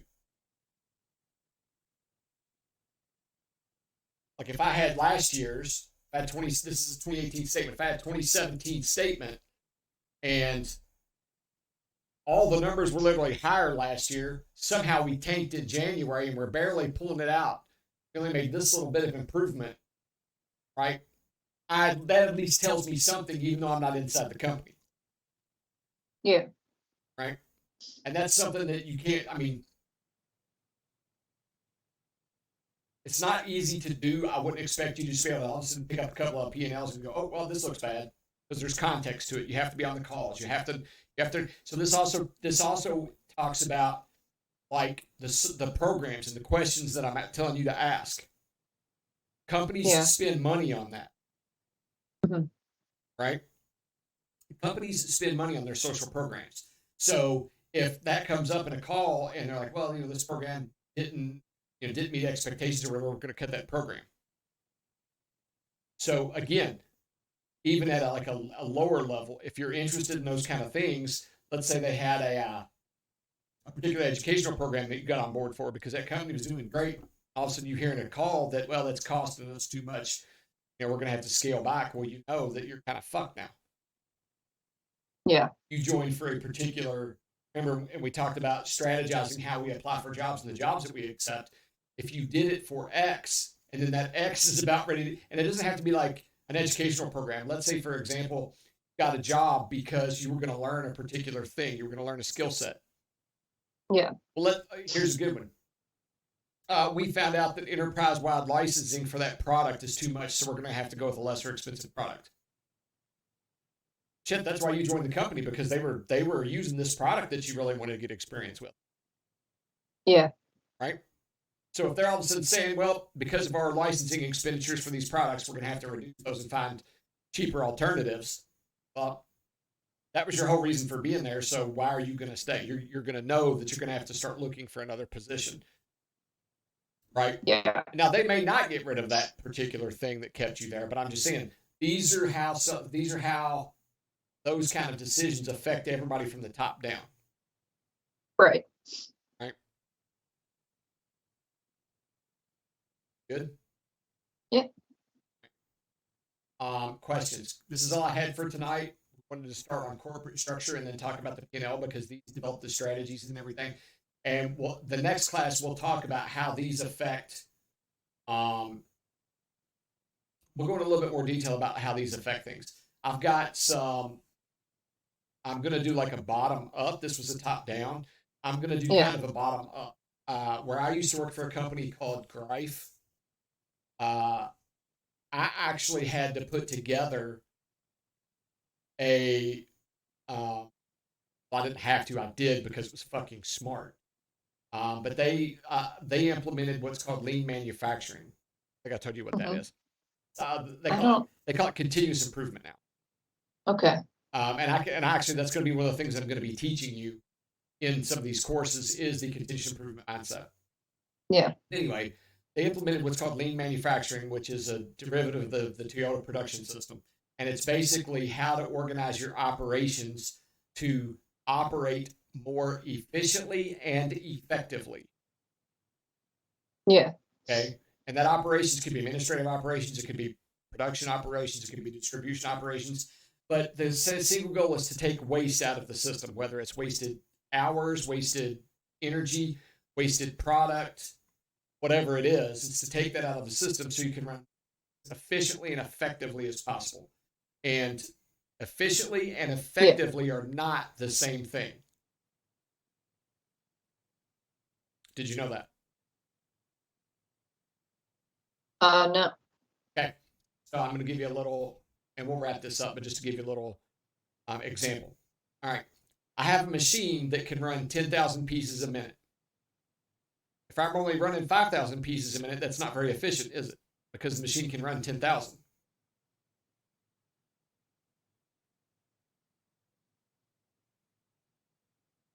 The most efficient use of the machine that can run 10,000. Sorry, you're just cutting out a little bit.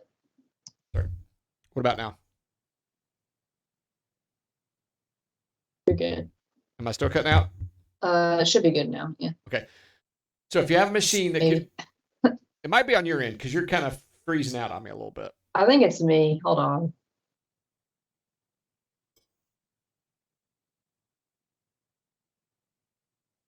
Because for some odd reason today I'm running great. I'm recording and everything, and it's running smooth as butter. So I don't know what's. That's probably my shitty internet. I think we're good now though. Okay. So if you have a machine that can run 10,000 pieces an hour, and you only run 5,000, that's not very efficient. Yeah. You're not making the most efficient use of the machine. If it can run 10,000, the most efficient use of the machine is 10,000. Correct? Yeah. Okay. But does that mean it's effective? Because what if I only need that machine to run 5,000 pieces an hour because that's the only volume of sales that I have? Yeah. It's not efficient for me to run 10,000 and then have an extra 5,000 sitting in the warehouse or sitting on a shelf that I don't need because I'm not selling. Right. Right? That's not effective. And then on top of that, it's going to cost me because now I've got shelf space or warehouse space occupied with something that I can't sell. And that shelf space and that warehouse space, I'm paying rent on. You understand? Yeah. Okay. So if Yeah. I am running it as efficient as it can be, but it's not effective for the business, I'm going to reduce the efficiency because it needs to be effective for the business. The most Right. effective thing I could do would be reduce it to 5,000 and then either have that team run something else, right? Right. Or only have part-timers and save the labor cost. Yeah. Right? Anyway, so when we implemented lean manufacturing, they did a very simple lean manufacturing class, which was great. And then I took it and I actually drove all of our production down to literally cost of. I had a chart where when we put in what our production number was, I had cost of goods sold, I had labor hours down to the hour. So at any point, my supervisor could go out, and if we weren't making goals like sales goals or production goals, he could literally take a look at my chart. And it was only day by day. I didn't have real time, which I would now, but we didn't have the technology back then. Yeah. But I posted a report every day of his daily performance. So then he could go, okay, yesterday we didn't meet our labor numbers and we didn't meet our sales, our production targets. So today I've got to shift some orders around and bring in the more high dollar orders to compensate for my labor dollars, or I need to let some people go. So he was able to manipulate things, and it gave him a tool to understand what his performance was daily at a supervisory level and how he would affect the P&L. Yeah. Because he knew what his P&L targets were, right? And I just broke it down into daily performance based off person's pay rate versus the hours they worked versus the machine they were on and how much it could theoretically make in sales in a day based on the pieces it produced and what they sold for. So it was a good way for him to tailor that and take that and use that as an effective tool. So the P&L was affecting him and his people at the very first level. Yeah. So we'll talk. I'll show you that next week, and we'll talk some more about that to show you this is high level, but then let's look at the bottom level. Yeah. Right, and how that can be pushed up, and that now it's going to be based on production and manufacturing, so it's not going to have a lot of meaning for working in cyber and things like that. But we'll discuss how those things kind of play together. How you can take this kind of mindset and this interpretation and put it over here and go, okay, this is how this would apply, because it's all really good stuff. Awesome. But that's all I have for today. Again, I know this is like really high level and kind of abstract, but it gives you a good foundational understanding of how a company is set up and what drives them to do what they do. And then again, we've talked some about how it would affect you at whatever levels, whether you're applying, whether you're working there, etc. Yeah. So questions. I need a bunch of questions. Bunch of questions. Yep. Let's see.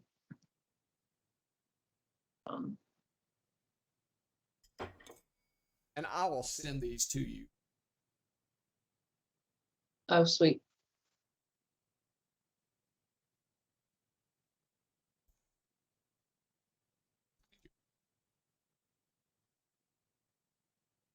Where'd you go?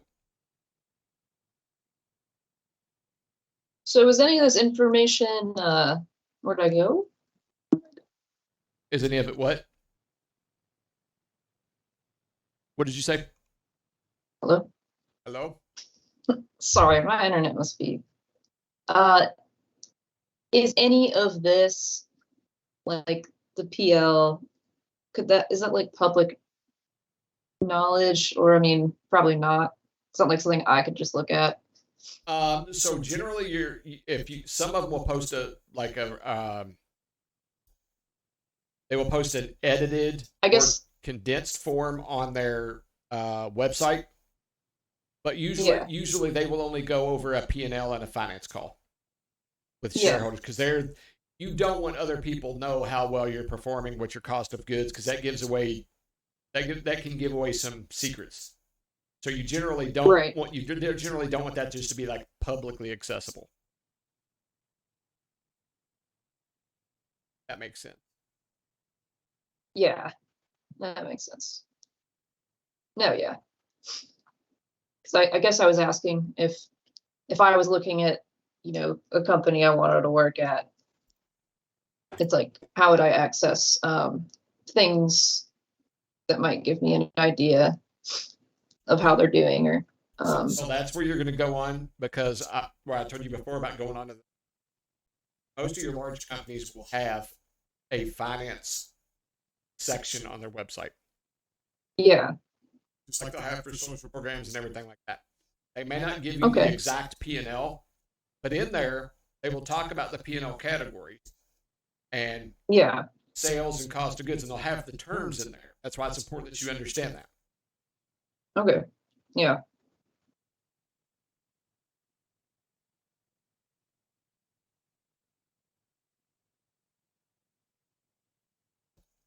And it's super good to know those things. One, because most people, not all of them, but most people that go into a company at the level you're going to be in at first are not interested. They're interested yeah, about their duties and their paycheck. And I'm not knocking that by any means. right, Right. We talked about scope and perspective and things like that. You talk to people in language in which they're revolving in. But if you want to be a standout, yeah, and you want to be super successful, this helps your planning, your career planning and development. Because if you understand and get better at reading a P&L and understanding the financial language that's being talked about, you know how strong the company is you're going to work for, and potentially how strong, if it's segmented, right? How strong that segment is, which can affect your future career path. It can affect your security. yeah, If you see that they've had to change vision statements 3 times in the past 5 years, that tells you something, right, right? You got to dive into what that something is. But if they change their vision statements, 5 times in the last 3 years, something's not going well. yeah, Now, it could be that they recognized it quickly and pivoted and made a new vision statement, right, right? And then they tried something else out and it didn't work. Then they tried something else out and it didn't work. But then you also have to look at that in a bigger picture and go, man, if they're keeping rewriting these vision statements to pivot, they're not doing a very good job of writing new vision statements and understanding what their core business mission is and how to implement it. Right. Right. So again, I know this is all like really super high level stuff, but it is important to understand what that high level kind of perspective is. Yeah. No, it's helpful. Yeah. What else you got? This might be a silly question. Would I be considered if I was at an entry level cyber position? I'm assuming that would be in the non-managerial frontline. Yep.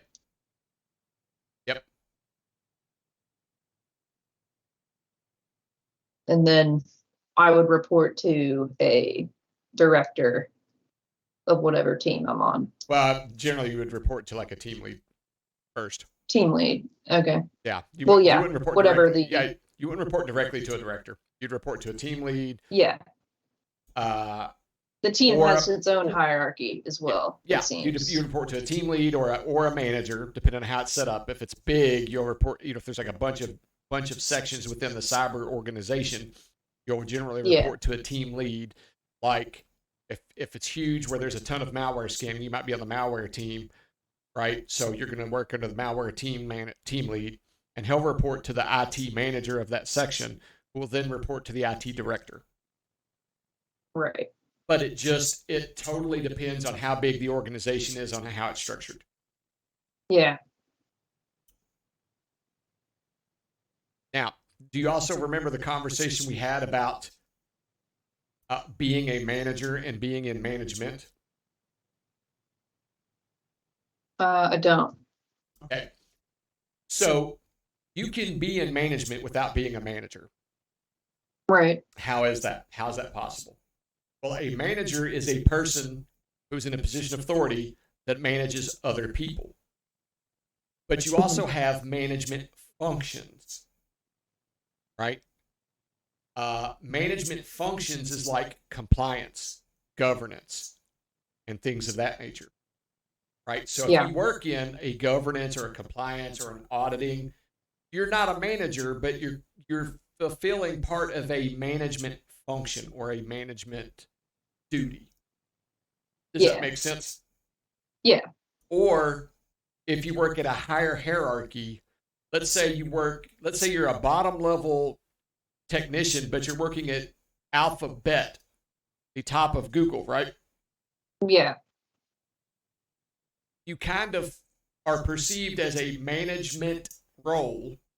You're not a manager, but you're kind of functioning in a management role because you're the highest level of IT person who is going to be setting a precedent for the rest of the entire organization, just in the little things that you do.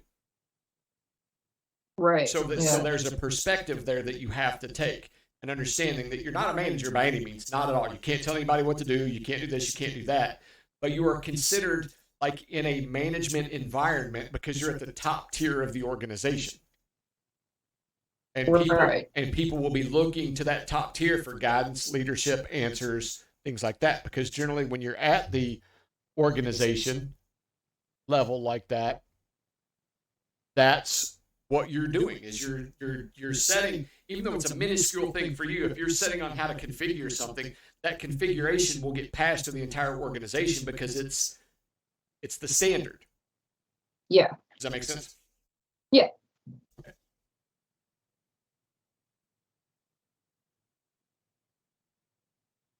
Cool. So I sent you those two.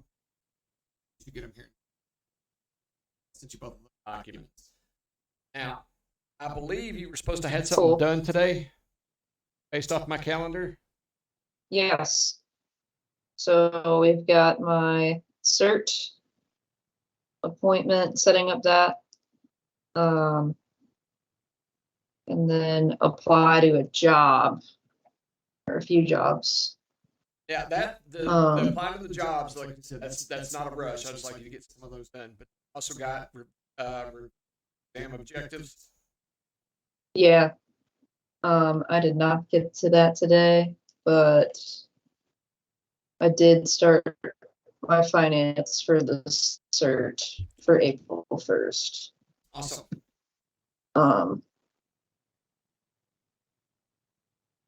So that's happening. Well, don't push off your damn stuff. Okay, don't push that off. I won't. You've got to keep your progress and keep on steady pace. Yeah. Okay. It'll creep up quick. Well, I mean, considering that you said Wednesday you're going to take a practice test, and you haven't done your first part of the exam objectives, you get all that crammed in tomorrow so you can take the practice test by Wednesday? Yeah.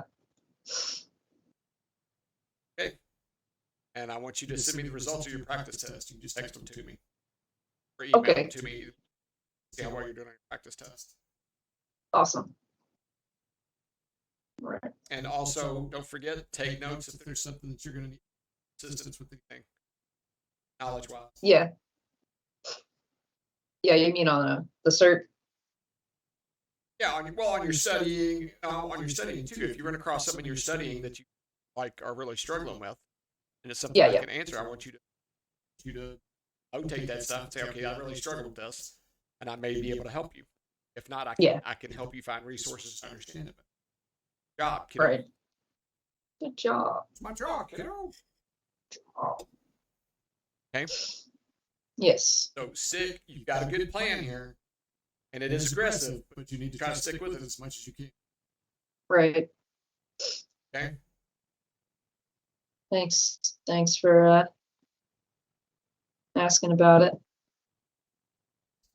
Job, that's what you gotta do. I told you you weren't going to kick your ass for it. Yeah, I appreciate it. By the way, you never did answer my text the other day too. that with you. Which text? The one where I said,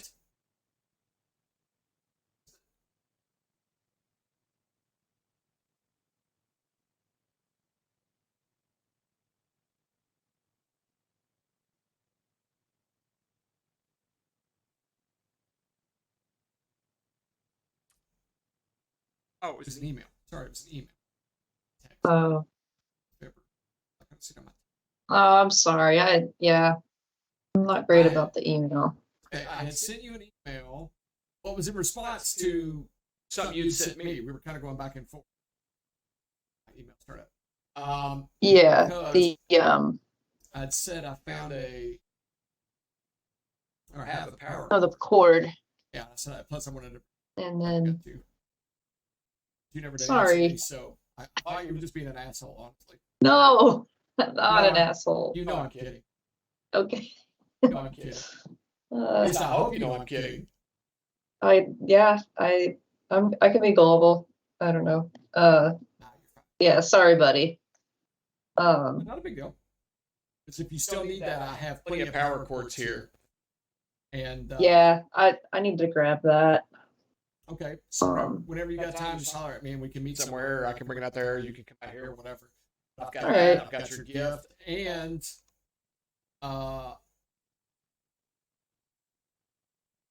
other things about the town. Oh, cool. Yeah, I may have a couple of other things for you to play with. Sweet. Yeah, I've been going through my IT stores of parts. Stores. Yeah. Parts. And I've got some stuff. Like I've got like probably a PC or two. Got a monitor. Nice.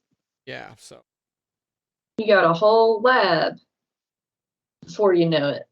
oh no, that's spares. That's spares. I mean, I've got in my bedroom where I work, got my gaming laptop, like 3 tablets, plus my spare gaming laptop that I use to travel with. It's an older model. It's not like some fancy gaming laptop. It's just one I had bought, deprecated after a few years. I use it to travel with. In my man cave, I've got my gaming PC, my TV media center, and then I've got 4 other PCs that I just play around on. Nice. That's awesome. Of varying types. They're not all desktops. Yeah. And then I've got the computer here on the studio. I've got I don't know if you know, but I got another station on the other side. I've got another streaming station on the other side. It's got another PC. Yeah. Then there's a I think I saw a little picture of it once, but yeah. Then over there I had another PC that I was working on to stream with, but it's just not powerful enough to stream and record with. I've got that one. yeah. Then I've got another one that I just took in the house that I'm playing with. Older. So I mean, honey, I've got stuff. I've got 3 boxes of cables. Man. 4 boxes of 4. I reduced it down to 4 boxes of cables. That's awesome. Once I started You've making, got a fax machine, he's got yep, Commodore. nope, I do have a fax machine though. That's fun. I do have a fax machine. I've got 2 printers.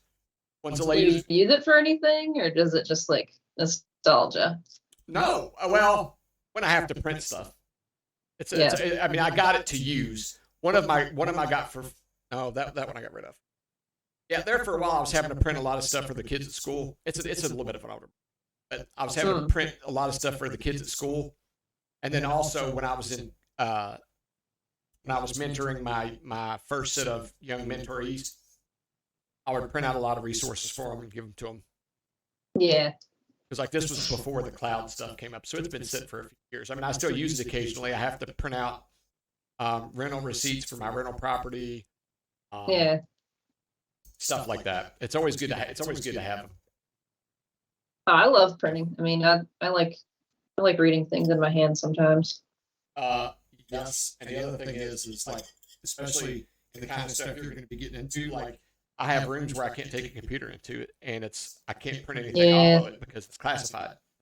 but there's some stuff I need to write down. So, it's not classified what I'm writing down, but you have to have something to write with or whatever. So paper is always good to have something in your hand. Yeah. Yeah. So, when are you going to catch up on your first class? Tomorrow? Yeah, the plan's tomorrow. And then I think I'm either going to take the practice test out of the book or just do one online. Online's probably a little easier. Online. Yeah. If you can buy one online, they're usually better. They're usually free and they're everywhere. So yeah, but you have to be careful. You have to be careful on. Some of them have intentionally wrong answers in them. You have to be careful where you get it from. Yeah. Yeah, I got a couple, and I stuck for this was years ago, but I got a couple for my Security Plus, and it's first two I got sucked because I could tell, even as little as I knew, they were definitely not the correct answer for the problem. Yeah, and they just fuck you over. Yeah, some people like to do it. Some people get their rocks off. Oh, weird. It's a thing. It's a thing. So you just gotta be careful. But yeah. Anyway. Would you like to schedule to meet again? Or? Yep. When you gonna have? When do you think? Like I said, there's no rush on it. But first off, when do you think you're gonna have your job applications done? I'll be honest. I've been looking, and I haven't seen a ton. There was this one. There was this one job through Norton, Norton Healthcare, as a security analyst, which, like you said, maybe apply for things that are even a little out of scope, but yeah, I want you. Or not out of. Sorry. I want you to apply for something that you think is just a hair out of your reach. Yeah, and I would say this one might be like 3 hairs, but okay. Apply for it. I just know some people at Norton, so it might just be worth trying. So that's kind of the only one I've seen recently. Everything else has been like insane and asking for like cloud and or Security Plus, and then I'm like, oh, goddamn. Well, again, that's one of the reasons why I want you to do this, Fallon, is because I want you to see a lot of these different requirements other than just me reading them. I want you to see them and understand how that's going to affect your resume and your chances. Everything I want you to do is teaching you a skill. Yeah. Okay. I'm not doing it just so you make effort. Right. Yeah. And again, it's also not just about trying to get the job. Obviously, I want you to get the job, but it's not just about that. Right? I know. Yeah. Definitely. Now, have you tried, or did you get your LinkedIn set up? Did you review that woman's video and get your LinkedIn set up? Yeah, I've done her video with the new like introduction and all that. Okay. I think I had about another half of her video to finish. Okay, please get that accomplished. Have that accomplished by the weekend. Absolutely. Get that done by the weekend. That's a priority. You need to get your LinkedIn straightened out. Make sure it looks good. Once you're done with that, let me know. I'm going to review it and provide feedback. Excellent. And then the other thing is, once you get done, I want you to go through once I tell you it's good, I want you to go through my profile and make connections with everybody that I'm connected to. That's obviously IT or recruitment based, because I've got some old people from my manufacturing days in there that you don't want to bother connecting, simply because they'll never function in an IT work. Yeah. Okay. So I definitely want you to make that part of your profile, is connect with everybody that I'm connected to that is IT or HR or any of that kind of stuff. You should connect to them. Okay. Okay, because then you should, especially if they're a recruiter. Yeah. So that is going to be a good thing to start getting them rolling in, because they'll send you. They will absolutely send you stuff that's it could be close to your alley, or it might be a little off your alley. But then they know actually what the company is looking for a lot of the time, so they can say, yeah, I get it, but you'll still work and we can go on through. And then the other thing is, even if you just get an interview, you're still getting the interview skills. Yeah. It sucks that it may be a Definitely. waste of time, but Well, all that's yeah. doing is honing your ability to have a successful interview next time. Yeah. Okay. So let's make sure we get those things done. And you said you can do this. So Saturday afternoon, I should expect a call. Yeah, let's do Saturday. Saturday is good. Okay. So Saturday, I want you to get your these are Um, specific things. Get your Any LinkedIn. time work No. for you? Hit me up. Whatever. Okay. And then next class. Okay. Next class. Let's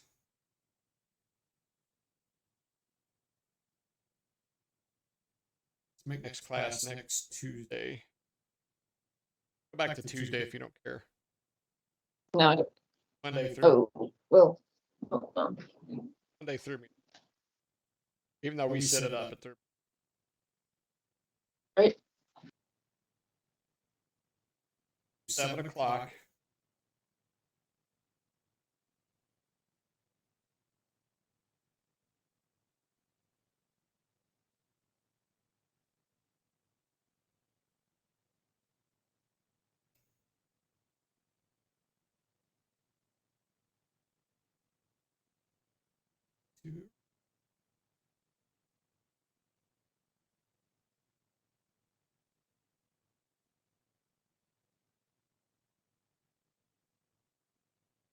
Okay, why did that? Set it for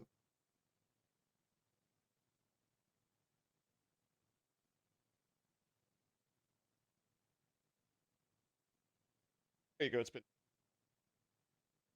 so next Tuesday at 9 at 7.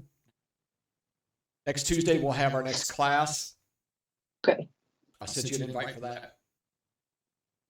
And that should wrap us up. You have any more? Awesome. Do you have any more questions? I don't. No, we're good. Hey, again, like I said, I know that's like super high level. I really do want you to understand it though, as best you can. Yeah. So also before Saturday, kind of review the notes I sent you. Okay. I don't expect you to have a detailed grasp on it because each corporation, each company is going to be set up different. I want you to understand the basics when we're talking about structure. Okay. But I do want you to understand pretty well what I said to you about the P&L. I do want you to understand that pretty well. So if you feel there's something there you're not understanding, and if what I sent you was very basic, so understand that's also the basics, but within what I sent you, I want you to know that pretty well. Okay. Because the next class, when I start talking about the bottom up, you're going to have to connect the dots between those two and understand how they're related. I mean, obviously that's my job to explain it to you, but if you don't know the first part, you're not going to be able to understand that connection. Yeah. Okay. All right. Sweet. All right. Well, it is 8:30. Class time is up. I'm not going to keep you any longer.